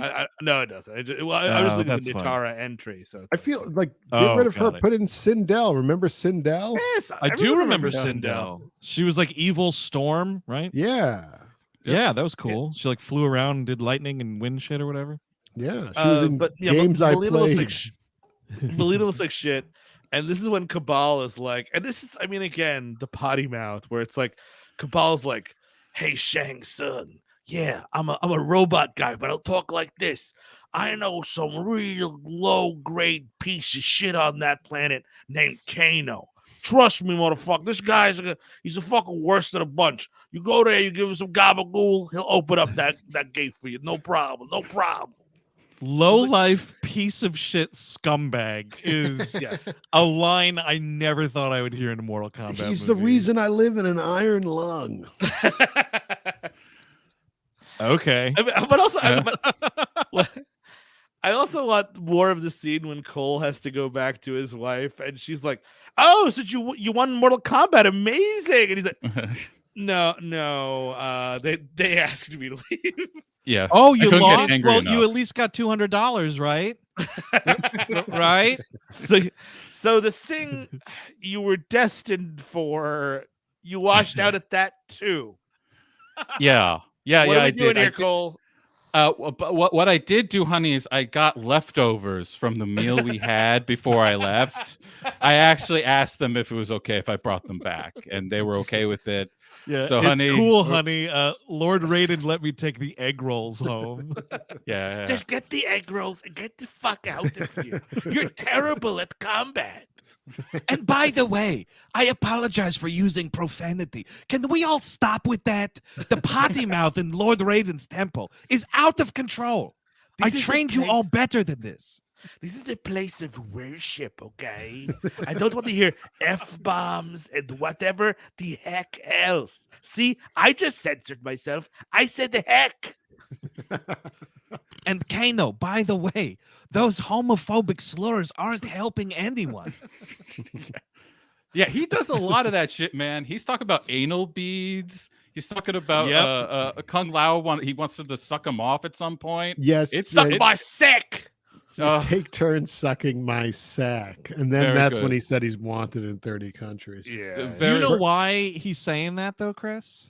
Because it's fucking hilarious. I suppose. Because you're the audience. I gotta ask Eric actually, because Eric, you're the only one that saw this in the theater. Were people rolling over with belly laughs at all of Kano's one-liners? It was the first week of May 2021, so the people in the theater were me and my wife. And no one else. I love it. And everybody is very surprised when this man is the one who busts the fucking force field that's keeping Shang Tsung and all of his minions out. Yeah, what like of course Raiden he's doing crooked. at this point. Like when his force field goes down. I've got to go. I left my air fryer on. Listen, there's so many realms I should be taking care of. I have been to like 6 out of 100 of the realms I'm supposed to be involved with this month. This is just one realm. You guys don't know that, but I'm a busy guy. I'm one of the elder gods. Oh no, Raiden, you let it happen again. You were taking a shit and all of a sudden someone broke into your temple. Okay, tell them yes. Okay, you were away helping another realm. Definitely don't tell them you were taking a shit. They'll never discover that most of the other realms are now owned by Outworld, so they'll never be the wiser. A lot of those realms, just rocks. Like, it's a realm, but it's all just rocks. So, like, not much to do in that realm. I send my garbage there. Well, hold on, I'm opening a portal because I just have to clean the kitty box. Is everybody finished? Dude, Eric, that would be my Arcana. If I could choose it, if I could just go, boosh. Definitely. I would love that. Just throw a whole fucking sack of kitty litter and shit into someone else's backyard. But so while they're dealing with all of that, back at the barn, fucking Goro shows up, dude. And let me tell you, this CGI thing, he looks like if the Hulk joined Kiss. I mean, this is terrible. Very it's absolutely like, just get a guy, put him on stilts, give him some fucking dummy arms, and let's just do it too. How does it look? How does it look worse than 1995? The puppet looks fantastic. I rewatched the 95 version. The puppet looks so good as compared to this glob of shit. It looks like nothing. That's just awful. And they really, like, the problem is they really accentuate the ponytail. Like, you really get a good look at it. Whereas the puppet, it was kind of in the back. Because, you didn't have to see it when flaunting it. This thing wants to rock and roll all night and party every day. And it's going to mishmash this guy. His wife is just like, hey, Cole, I know you failed at being in Mortal Kombat, but apparently that's not enough because that was a 4-armed fucking monster in our yard. By the way, I have work tomorrow. I know you don't, Cole. I do. And I don't need this shit. Someone needs to put food on the fucking table. The biggest guar roadie I've ever seen is here. Oh, shit. Is that Big Johnson? Is that you, Big Johnson? Guar's biggest roadie? Yeah, I got all their amps. I carry them 4 in at a time. Here we go. It's the best. Like, that would be the best profession for a strong man with 4 arms. Oh, definitely. It's absolutely roadie, true. Or roadie, you know what he would excel at? Porno. He'd be great at, probably. Well, I don't know. I don't want to see that thing. Fuck. A lot of questions first. No, I was going to say finger in a lot of pies. Anyway, go ahead. Baggage handler at the airport, man. Yes, that's true. That works. Maybe I won't have to wait so long at baggage claim. Or no, this Goro guy with a van moving company. Now, you know what I mean? Like, instead of 2 guys with a van, it's a Goro with a van. That's all you need. You're paying one guy. It's a great savings. He's got your couch up here and your fridge down here, and he's just one trip in it. That's a Goro with a van? I thought it said Goy with a van. Now who's going to help me move on Saturday? Stupid jokes. This fight with Cole and Goro, man, dumb and as his shit. superpower is he gets a super jacket. Is I guess the idea is you know what jacket? I think is his superpower though, dude, is basically the Homer Simpson boxing ability. Yeah, he gets hit a bunch of times until Goro's tired, and like the jacket powers up because of the beating. Okay, you're so bad at fighting. Your power is being hit so many times that it tires him out. You get the shit beat out of you, and then you can punch him once very hard. It works very well. Listen, Cole, I would give you stone hands, but it wouldn't help because you can't hit anybody because you're fucking terrible, dude. I could give you missiles, I could give you knife hands, knife fingers, wasted. You get the gold jacket. That's all you're gonna get. Also, Cole, if this is any kind of motivator to get you angry, your wife told me you suck shit at fucking her. It looks like you couldn't find. Not only couldn't you find the little man in the boat to take you to Mortal Kombat, you couldn't find the little man in the boat in your wife. She called you a solid C-, bro. A solid C-. Yeah, I've been talking to your wife. That's right. Your wife is on one of my realms. I go talk to her sometimes. She said you're a really surprisingly disappointing lay. Sorry, her words, not mine. The female orgasm realm. You wouldn't know it. Oh, Cole. To activate the portal, Chris, you have to activate the G-spot. I mean, if Raiden has been doing this for so many years, you do have to imagine at this point, just like the minute you see a problem with someone finding their arcana, you're like, okay, do you have a kid or a wife? Okay, knife to throat. Come on. Come on. Come on. I'm under the gun here. We really should be running arcana drills, and since you don't have yours, I can't do that yet. So I really need to get you in the mode. Hate to be the bad guy, but come on. In addition to his gold jacket, he kind of does get a little nightstick. So Stryker might make sense. I wonder if there was a rewrite at all. Yeah, because they are Stryker-esque. One is a baton and the other one's a sword. Yes, and they're gold. It's all right, listen, you give him the jacket and a bunch of weapons. This guy's terrible. Do we have a machine gun? Something for this guy. I mean, I've never seen such a bad Mortal Kombat guy. Do we have a baton? A baton for him. Maybe that'll work. Hey, Cole, I had them rewrite the rules for Mortal Kombat so you could participate with this fucking rocket launcher. Oh, I had my forms wrong. You're not descended from a great ninja. You're descended from art. Oh, man. The son of art. Oh, no. I wish. He kills Goro in pretty unconvincing fashion. The 95 version, obviously, the punch in the balls off a cliff. You're not going to touch that. You're just not going to touch it. Goro attacking the wife and children, or child rather, and the family gets into a truck, and they decide to drive it at Goro. I'm like, that guy's a big guy. I might just back it up. But then he uses his, I don't know, the kid's like, use your uppercut, and he's like, shut up. And then he just uses his magic weapons or whatever. Can I say also when the wife and the daughter hide in the truck and then Goro starts punching it? Listen, if this is a fight, it's a movie based off a fighting game, and you're punching a car, now you're just stealing from Street Fighter. Street Fighter was the game you fucking punched cars in, folks. Yeah, ridiculous. I need you to get E Honda in there, and he has to do the thing. Yeah, totally.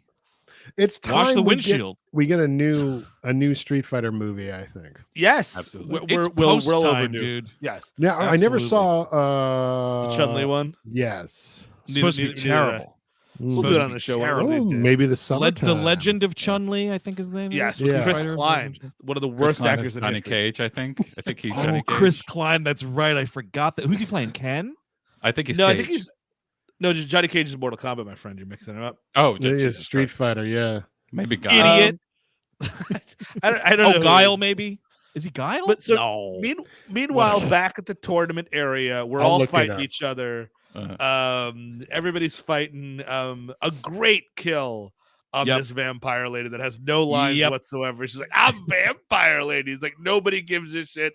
You're getting cut in half by Kung Lao's hat, and I'm clapping on my couch. Sorry, dude, folks, it worked for me. It's pretty great. And I have to say, I think the first time I watched this movie, that part I greened out on because I totally didn't remember it. But it's immediately killed because he fucking says flawless victory. Yes, he does. And I don't even think it was a flawless victory. Chris Klein plays a character called Charlie Nash in that movie, so I don't think it's related. But you get a lot of Neil McDonough is Bison.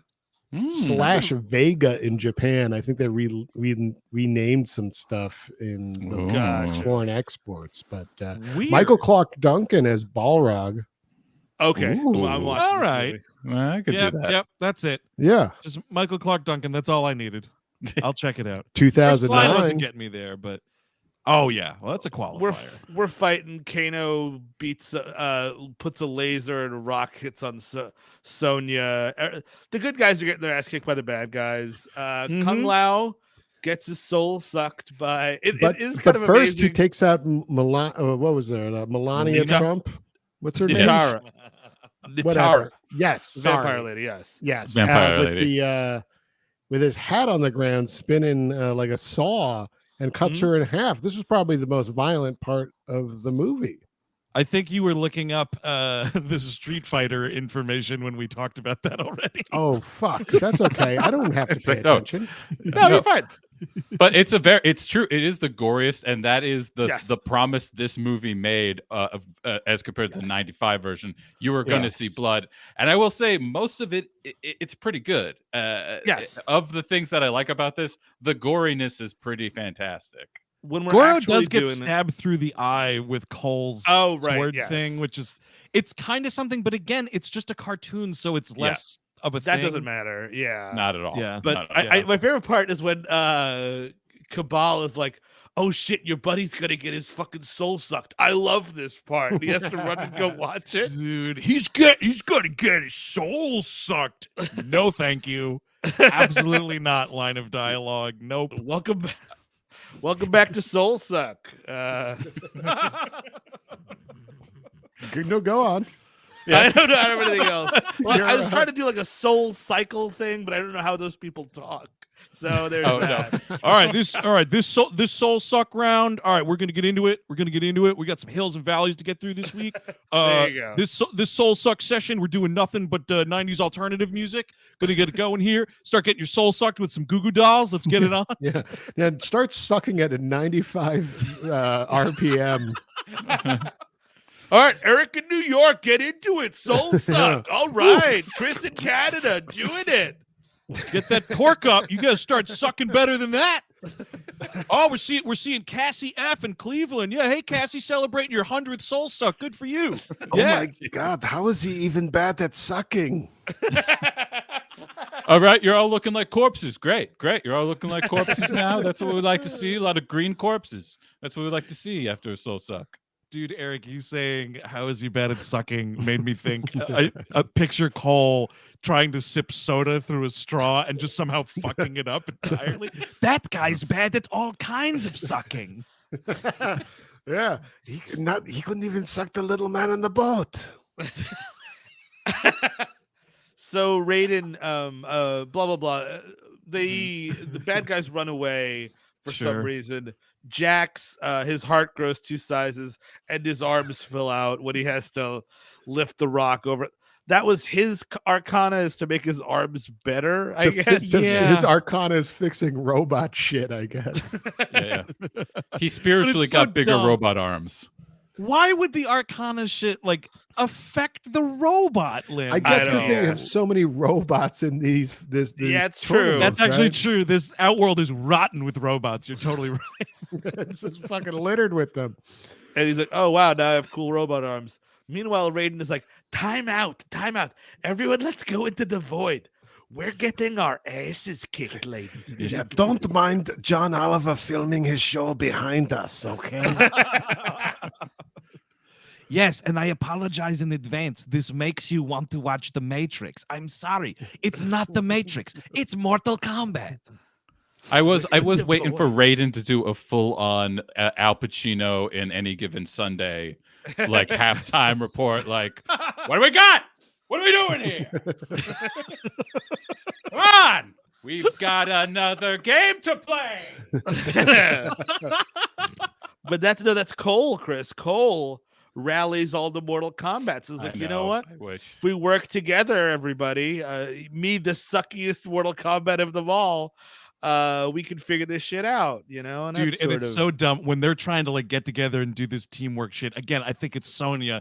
They give this poor woman so many of these clunker lines. It's like the way that she reacts, like she gets an idea. I think this is her, and she's like, oh, Lord Raiden, can you transport people anywhere? It's like, shut up! Shut up! These lines are so fucking awful. Hey, Lord Raiden, can we do what we were supposed to be doing from the beginning and start having fights with each other? Can we start doing one-on-one? That's it. This is the closest that we get right here, right? Because Jax fights this Raiko guy on the big fucking, fatality bridge that I think you first see in Mortal Kombat 2, maybe? Yeah. Or is it in the first one also? I don't remember. It is in the first one, but they make it a little cooler in the second one. Yeah, it sort of looks like this, where like the spikes are on the bottom. Yeah. They don't utilize those though, I don't think, which is unfortunate. Sucks. Like, come on. Yeah, especially because like you're making this like super violent. It would be rad to see somebody fall on fucking Pinhead's bed, because he breaks this dude's hammer and then claps his hand and crushes the dude's skull. He gives him the whole like Ricky O thing, like yes, he does. Yes. It's what, credit where credit's due. That's pretty fucking boss. That was a fucking Voorhees-esque head smash like that or whatever. Ricky O, it's grad. The general is the big milk son of from Mad Max Fury Road. Oh, okay. Oh, really? It's that guy? Yeah, it's a big guy. Oh, if you're in Australia, you could be in this movie, folks. Oh, hell yeah. We also get Kano versus Liu Kang, I think, is the fight. It's Sonya. Yes. I think it starts with him, and then it's like there's a takeover. Like Sonya swaps in for some reason. I think. No, they go to Sonya's. They go to Sonya's white trash, wherever, and that's right. The double wide. Oh god. Liu Kang is fighting Cabal, and Cole is fighting Melina. Yes. Yeah. This is so stupid too, because like Sonya's like. You know what? I really want a piece of that bitch Melina. Let's fucking do it. And Cole is like, no, Sonya. She's all mine. It's like, okay. I guess you're their leader now. My favorite part is Jax in this planning session is like, yeah, give me that Raiko, because I got a little score to settle with. I'm like, don't you have a score to settle with Sub fucking Zero who took your arms off and left you for dead? Would you want to take another crack at that dude? I think you're totally right, dude, but it's because Boss Cole is like, because somebody says something about Sub-Zero, and he's like, no. We'll save Sub-Zero for another time. Nobody can take Sub-Zero one-on-one. Yeah, we'll take that as a team effort. Yeah, it's going to be a team effort. Also, Jax is secretly like, I hope I don't draw the short straw and get Sub-Zero here, man. I'm fucking terrified of that guy. He's gonna rip my fucking new arms off. I did find it. These arms. In my notes, Jax has a rad line when he fucking kills that dude. This is you needed more of this, because Jax does have a good comedy line here where after the head smash, it just goes, yeah, these motherfuckers work. And I was like, yeah, okay, that's great. You made a joke. It was a funny quip, and it had nothing to do with a fucking movie reference. Yeah. Not talking about fucking Forrest Gump. So what Kano's lasering up Sonya's trailer. She throws an acid bottle into his eye, which shorts it out. Yeah, that's pretty cool. He tries to like use the laser, and it like burns his skull, which is pretty cool. Busts his head on a toilet, which is my favorite moment. Okay, there you go. My favorite part. I like toilet stuff. Toilet play, dude. Yeah. Yeah. It's a good tab on Pornhub. Toilet stuff. Well, like I like throwing a beefcake into one. You know what I mean? Making them taste my water. Taste your water. They like go out the window. Cole, taste my water. Drink up, Cole. That's the water from inside me, not from outside. This fucking dumb fight ends when she stabs him in the eye with a garden gnome, and it's funny because earlier in the film he's like, I fucking hate garden gnomes for some reason. Hope that doesn't come into play later. Oh no, and it does. Yeah. Oh no, blimey. Liu Kang's doing some greatest hits on Cabal here. We get the bicycle kick. That's fun. I like that bicycle kick, cool. dude. It looked pretty fucking cool. Let's not forget, Sonya gets the dragon mark. Oh yeah, that's right. Now she can be a champion. She can do her pink rings. We finally get the pink rings. They were pretty cool. It kills Melina pretty quick. Yeah, it's dude, it fucking nails a hole right through. It's great. Except for the spinal column, which is like, man, I forgot. I thought the human body was fragile, but well, Melina, man, she was a hardened fighter. She's got backbone. Yeah, I think her like shark teeth look like shit in this movie, though. They look absolutely trash. It's dreadful. Yeah. Like, why even do it? It's like a Danny DeVito penguin-esque thing too. The crap all over him. I got fish oil all over my fucking teeth. Mortal Kombat. Yeah, I'm sorry, Shang Tsung. I got into the strawberry jam last night. It was too delicious. It was very delicious. It was organic. It turned out. I'm not crazy about Cabal's death here with the big flaming dragon. It didn't really do it for me. But that was his fatality, though. It was one of his fatalities. Cool. It was okay. It feels almost anticlimactic. I want that guy to get a bigger death. I know that's supposed to be a big death, but if like the dragon bit him, played with him, and then threw him into that pit of spikes, maybe But Steve, I think it would have been better if it was the fucking animality, by the way, and he actually did turn into the dragon, which he did at one point. That would be something. Sorry, Chris. What were you saying? But Steve, aren't you glad that his last Cabal's last line was "Forget about it"? Oh, Maro, look at that big fucking dragon over here! Ah! It would have been great if you just got like one big guttural, like "Holy shit!" That'd be nice. Just one. Just something. And then what the big fucking thing here is the Sub-Zero Cole fight that eventually turns into the Sub-Zero Cole Scorpion fight. Sub-Zero goes. I kind of love it where Sub-Zero goes to the house like he's Jason Voorhees. Yes, dude. I was like, that's kind of cool. That's a little more atmosphere like that. Yep, exactly. But more of that, less movie references. And then he grabs Cole into a frozen boxing gym, and this is the site of the last big fight. And his wife and daughter are frozen, but this time around they can survive it. Which, sure, but even though every other time that happens, people are dead. Yeah, bullshit. I don't know. It would have been fantastic if they had that Mickey, you piece of shit guy, and he was mid like jerk off motion when he got frozen. Like he was just like. I didn't mention it at the top, but in the prologue where you see the dude who becomes Scorpion, his wife and older child frozen like that, they have some close-ups where they did put the ice effect, like, whatever, this fake ice prop helmet around the actor so they could get some close-ups. But when it is this the other actor having to go up close and you have like a sort of medium shot of this guy being like, oh, my family. Yeah. It is two puppets in a fake looking like Batman and Robin Mr. Freeze ice cage thing. It looks completely dreadful. It's bad, and he's fighting Sub-Zero, and then wouldn't you know it, Scorpion shows up. I would have thought that like this would be a fine time for Cole to become Scorpion and then take up the mantle. That would have made sense.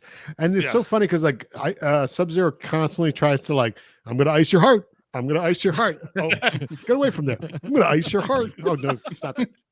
Sub-Zero, stop it! Mom, Sub-Zero's hitting me. And then Daddy Scorpion hears and he comes up, and one of the he obviously does the get over here. I don't think he hits the line as well as I would have wanted, but I agree. I totally agree with that because like you want that like over, and it's not quite the over that you want. He says he has risen from hell to kill you, which is like, okay, that's pretty cool. But he at one point he takes Listen, I got a day pass from hell. I got 24 hours.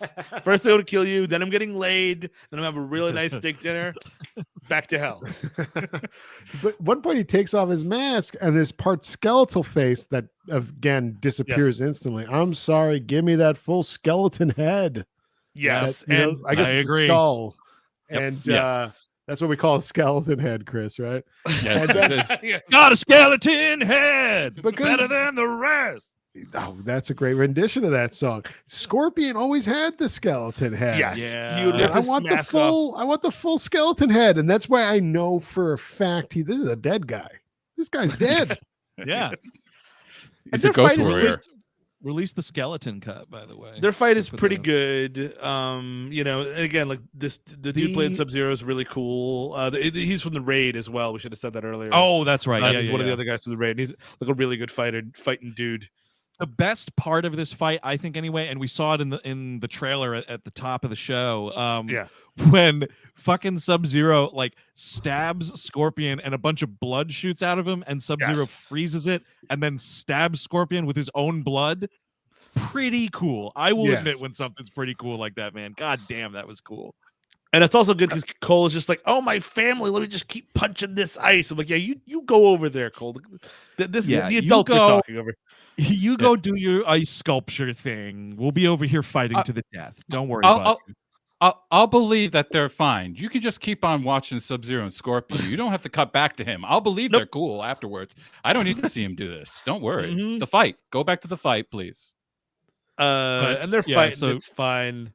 It's a fun fight, and then he says, leave him to me, and he does I've spent years taming the fires of hell, and now I'm gonna burn you to death, which is pretty cool. To Eric's point, because this is a fatality in the game. Whenever Scorpion did this, skeleton face on Scorpion, but even more importantly, the guy he does it to becomes a skeleton, and that's what damn straight. I need Sub-Zero to become an actual Harryhausen skeleton, and then raid a crispy critter. Up. Yes. Yeah. Yep. I need crispy critters here, and I don't get it. He's just like a charred dude, and it's like that's fine, but I need the skeleton. The face is recognizable. That's why you want the skeleton, is because you can still see, like you could see he's almost like he's going to be put into Darth Vader suit soon. It looks like that the head he's got all burnt off like that around the thing. It looks a little bit like that. And yeah, you're correct. You would want bones, and you would want half of them to go to one person, half to go to another person, and you're going to visit opposite ends of the earth. Yeah, wherever they happen to be, vacation at the opposite ends of the earth. Like William Wallace, right? You put one piece of head and put a leg down there, so the body can never reconstruct and take over England. That's look. They didn't have great ideas with Wallace, but that was a good one. That was a great one. That was because a good one. This movie, one of the few good things this movie does, it sets up Sub-Zero as a bad motherfucker. You know what I mean? Like a dude you don't want to fuck with. Yeah, and they pay him off pretty well, him and Scorpion, but. Anything else? I have to say, this movie. So we've had someone fucking say fatalities. We're talking about sucking souls. We're saying flawless victory. All that. This movie pretends like it's above having some asshole come out and yell "toasty" at this part. Come on, come on. The little girl should have said it. Ooh, yeah, toasty. totally. Yeah. Like she's standing there like feeling warm. She's like, "Ooh, toasty." Yeah, she falls out of her iced, encasement, and then she runs over and warms herself over the burning body. Oh, totally. Toasty. Hey, toasty. That's awesome. Toasty. I do appreciate as a very. I was taken back to being like 12 years old when Sub-Zero does the ice clone. I was like, oh, that's pretty cool. That a movie had. Cool. I'm like, that's fucking cool. It's hitting those check boxes. Exactly. One of the funniest, I don't even think they realized how stupid this was. There's a line way earlier in the film where Cole's like, I'm a nobody. I'm just an orphan from the south side of Chicago, is what he says, right? The end of this movie is so Scorpion's like, all right, that motherfucker's done. I'm out of here. He starts talking to this guy in Japanese, and they got subtitles going, and he's like, my bloodline is in good hands. Take care of it now. And he's saying this all in Japanese and then vanishes back to hell. This guy needs to be like, wait, what did he say? I don't speak Japanese. I'm just, as I told you at the start, I'm an orphan from the south side of Chicago. I don't speak Japanese. Honey, were you paying attention? Because it just went right over. Because I can get that translated on Google Translate if you remember what he said, but I don't. It was just like a lot of. I'll try to like spit it out phonetically. Fuck. Okay. You know what? My mother got me the Rosetta Stone for Christmas last year. I've been meaning to dip into it. They have an app now too. It turns out I could be. I'll get on it. I swear. Scorpion, I messed up. He's not descended from you, the great ninja. He's just a guy. I'm sorry. Whoops. I accidentally selected an orphan from the south side of Chicago. He's Art's son. He's not related to you at all. Oh, this makes so much sense. When I did my Ancestry.com, that's why some of my ancestors are in hell. Of course. That's what I wish that honey, we're part hell. the DNA shit tells you that. Oh my God, I found demon in him, Jack. And so then like, Shang Tsung's like next time gadget, it's a big next time gadget. Yeah, I won't send warriors, I'll send armies. You look out, motherfucker. Exactly. And then Raiden's all like, well, my team was decimated. I guess in the off time between these movies, I have to recruit new fighters. And then it's just like, well, who's up first? And then like the camera pans to this like poster in the boxing gym, and it's Citizen Cage, Johnny Cage movie. Citizen Cage. Okay, so the actor's name is Johnny Cage, and the movie, he's also playing a guy named Cage. It's a little confusing. And it's also a reference to Citizen Kane, which is like, what? My favorite part of it is, you go. I was just gonna say, what if it was Johnny Cage as Xander Cage, dude? Triple X4, reboot it. Somebody should do it. Totally. But yeah. Before he does that, he has to go up to this guy who's like throwing him $200 for fucking fights and like shots of his dick for the last 5 years. However, he gets $200. Hey, let me take a look at your dick when you're done fighting tonight. How about that? And he's like, look who it is, Cole Young, the world's biggest fucking loser. And he's like, well, I'm going to Hollywood. How about it's like, what the fuck you gotta go to in Hollywood?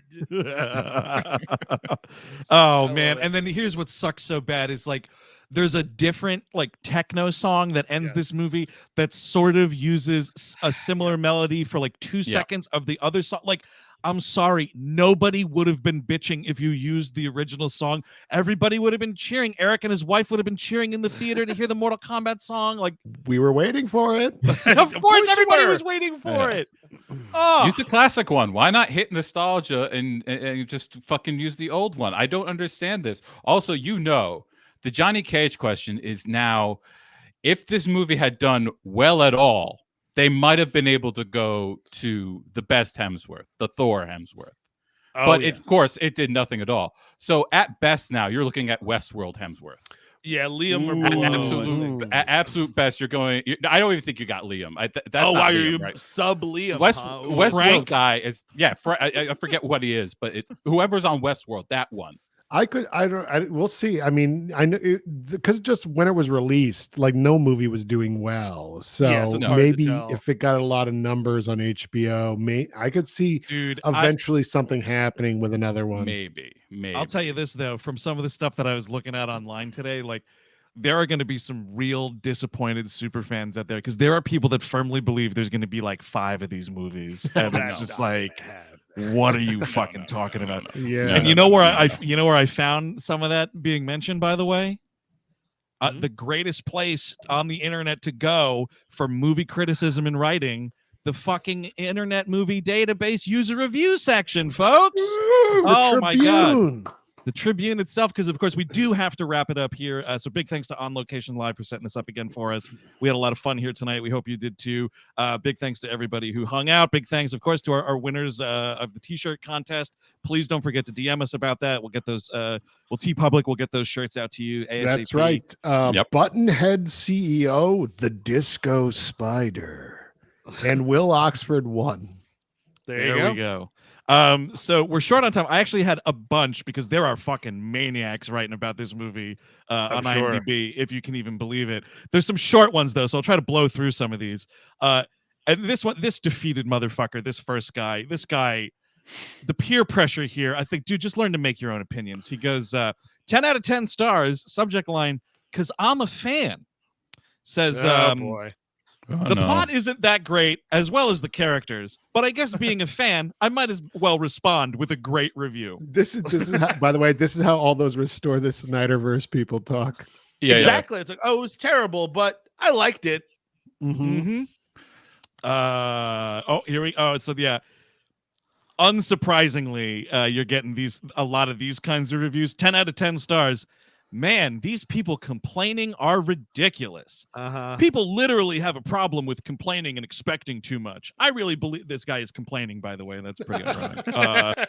I really believe these people made up their minds before even watching this movie because it was fantastic. 100% better than all the movies recently released and definitely better than all the movies of 2020. Also, for the director's first movie, he did a hell of a job.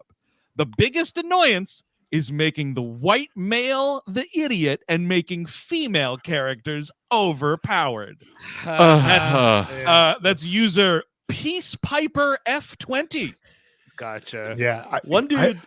But I have a feeling he can't find the little man in the boat. I feel like dude, he can't. Never. He can't. He's 50 steps away from that. That guy says shit like that, and then I guarantee you he's following the Instagram account of the lady who played Melina in this, and fucking commenting some heinous shit at 3 a.m. in the morning when the definitely. fucking bang energy is wearing or even off. Just just beautiful Bang picture. Energy. I'm just gonna write beautiful picture. Hello, sunshine. Good morning. Hey, Melina. Pretty nice picture of you at your daughter's birthday party, but why don't you smile nicer next time? Love your work. All right, let's see another one here. Show your feet, Melina. Where are the feet? Show me them feet. Well, okay. Here's some flame emojis for you. Yeah, you're fire. You're fire. All right, two more, and then we got to get out of here. And I'm going to fly through this next one because it's kind of long, but it's fucking hilarious. 1 out of 10 stars. Subject line, virtue signaling with loving eyes or hate joking. No professionalism at all is what the subject line is. And keep in mind, I'm fairly confident that when this person wrote this review, Mike-C-B is the username. So this guy doesn't know what virtue signaling even refers to. Okay. The start is laughably cliche as a family virtue signals to each other with loving eyes, completely ruining the illusion of a hard-working life and that any of them know how to defend themselves at all. Louis Tan is the guy who plays Cole. Yeah. Louis Tan virtue signals with glowing eyes nonstop for no reason. He also did the same on Instagram all throughout the filming. Yeah, you're following these people on Instagram, you fucking loser. I knew it, of course. After fight scenes, he virtue signals with love in his tummy again. Oh, man. You know what? On the highway, zero professionalism. Remember to put on your virtue signal before changing lanes on the highway. What the fuck is this asshole even talking about? Care Bear shit, like in your tummy? What's going on in this guy's tummy? How do you know it's in his tummy? Yeah. In one scene, he hate argues with a confused old man, both acting tough towards each other with other cliche lines. No really strong person acts tough, yet this is somehow the lead in a Mortal Kombat film? What? Dude. Hate argues? What is... All voiceovers are fake and show no passion for the words they're saying at all. Is this titled Manifesto by any chance? Yeah. Did you maybe if you read this, I'll be dead. The whole point of Mortal Kombat as a film or TV series is good fight scenes and 100% real story and characters. Dude, you're talking about Mortal Kombat. Where reptiles turn invisible and shoot acid at people. The loud music. This is where he gets like an old man. This is hilarious. The loud music distracts you from the fight scenes in a poor attempt to add more drama, which was never needed in the first place, and doesn't let the viewer decide what they look at and how they process it. The camera shakes nervously, zooms in on feet, looking right at scared faces. Yeah, you're noticing the feet. What a Watch the loser. Mortal Kombat Conquest TV series instead if you want more than just the first two movies. No, I won't be doing that. No. I will not be doing that. No, absolutely not. All right, here we go. The last one, much shorter. But I was collecting these and like I had to call all these losers out. No, this is worth it. This is fucking eye-opening. 1 out of 10 stars. Subject line: white man bad. Oh boy. User: TV is dead. Are we calling Australians white men now? Yes. Here's a question though. I mean, like, Yeah, but Kano was always a villain. Always. Forever. And always a villain. he's a villain. In all the games in the last movie, Yes. Mhm. And if you don't have Every version. Johnny Cage, Kano is the only white guy in there, and that's it. He's gonna be the bad guy. That's it. Yeah. This motherfucker's got some thoughts on that. Okay. So white man bad. The producer director removed or didn't introduce Johnny Cage because the movie would be based around a white protagonist. Except in the Mortal Kombat games, it's always been Liu Kang as the protagonist, an Asian. Dude. Yet, for some reason, they made someone who isn't a part of the universe of MK, and for some reason couldn't use the protagonist they already had as a part of it. And like, Okay. I actually agree with that guy on that point. Sure. Like, sure. Cole Fair sucks. point. Use the characters you have, right? A racist Okay. clock, something. Yes. And here's my grandfather's racist clock here on Antique Roadshow. Yes. Stupid, mindless fun like the game, sure, but it ruins the experience because you include Sonya Blade, Jax, Kano, and many more, but not Johnny Cage because he's white. Yikes, dude. And he tops it all off. And remember, look this guy up, kids. TV is dead is the username. Remember, folks, racism is okay so long as it isn't white racism. Oh, man, oh, man. And that's it. Honey, I'm mad at the Mortal Kombat movie again. I'm writing a fiery review on the IMDb again. Yeah, it turns out my racism was right. Find your own boatman, baby. Oh, but that is going to do it for our episode on Mortal Kombat, ladies and gentlemen. We thank you so much for coming and hanging out with us this evening. And until the next appearance, I'm Andrew Jupin. Steven Sadek. Eric Shao Kahn, who wasn't in this movie because he's a white man. Chris Kappen. Take it easy, folks. Have a good night. We'll see you next time. Bye-bye.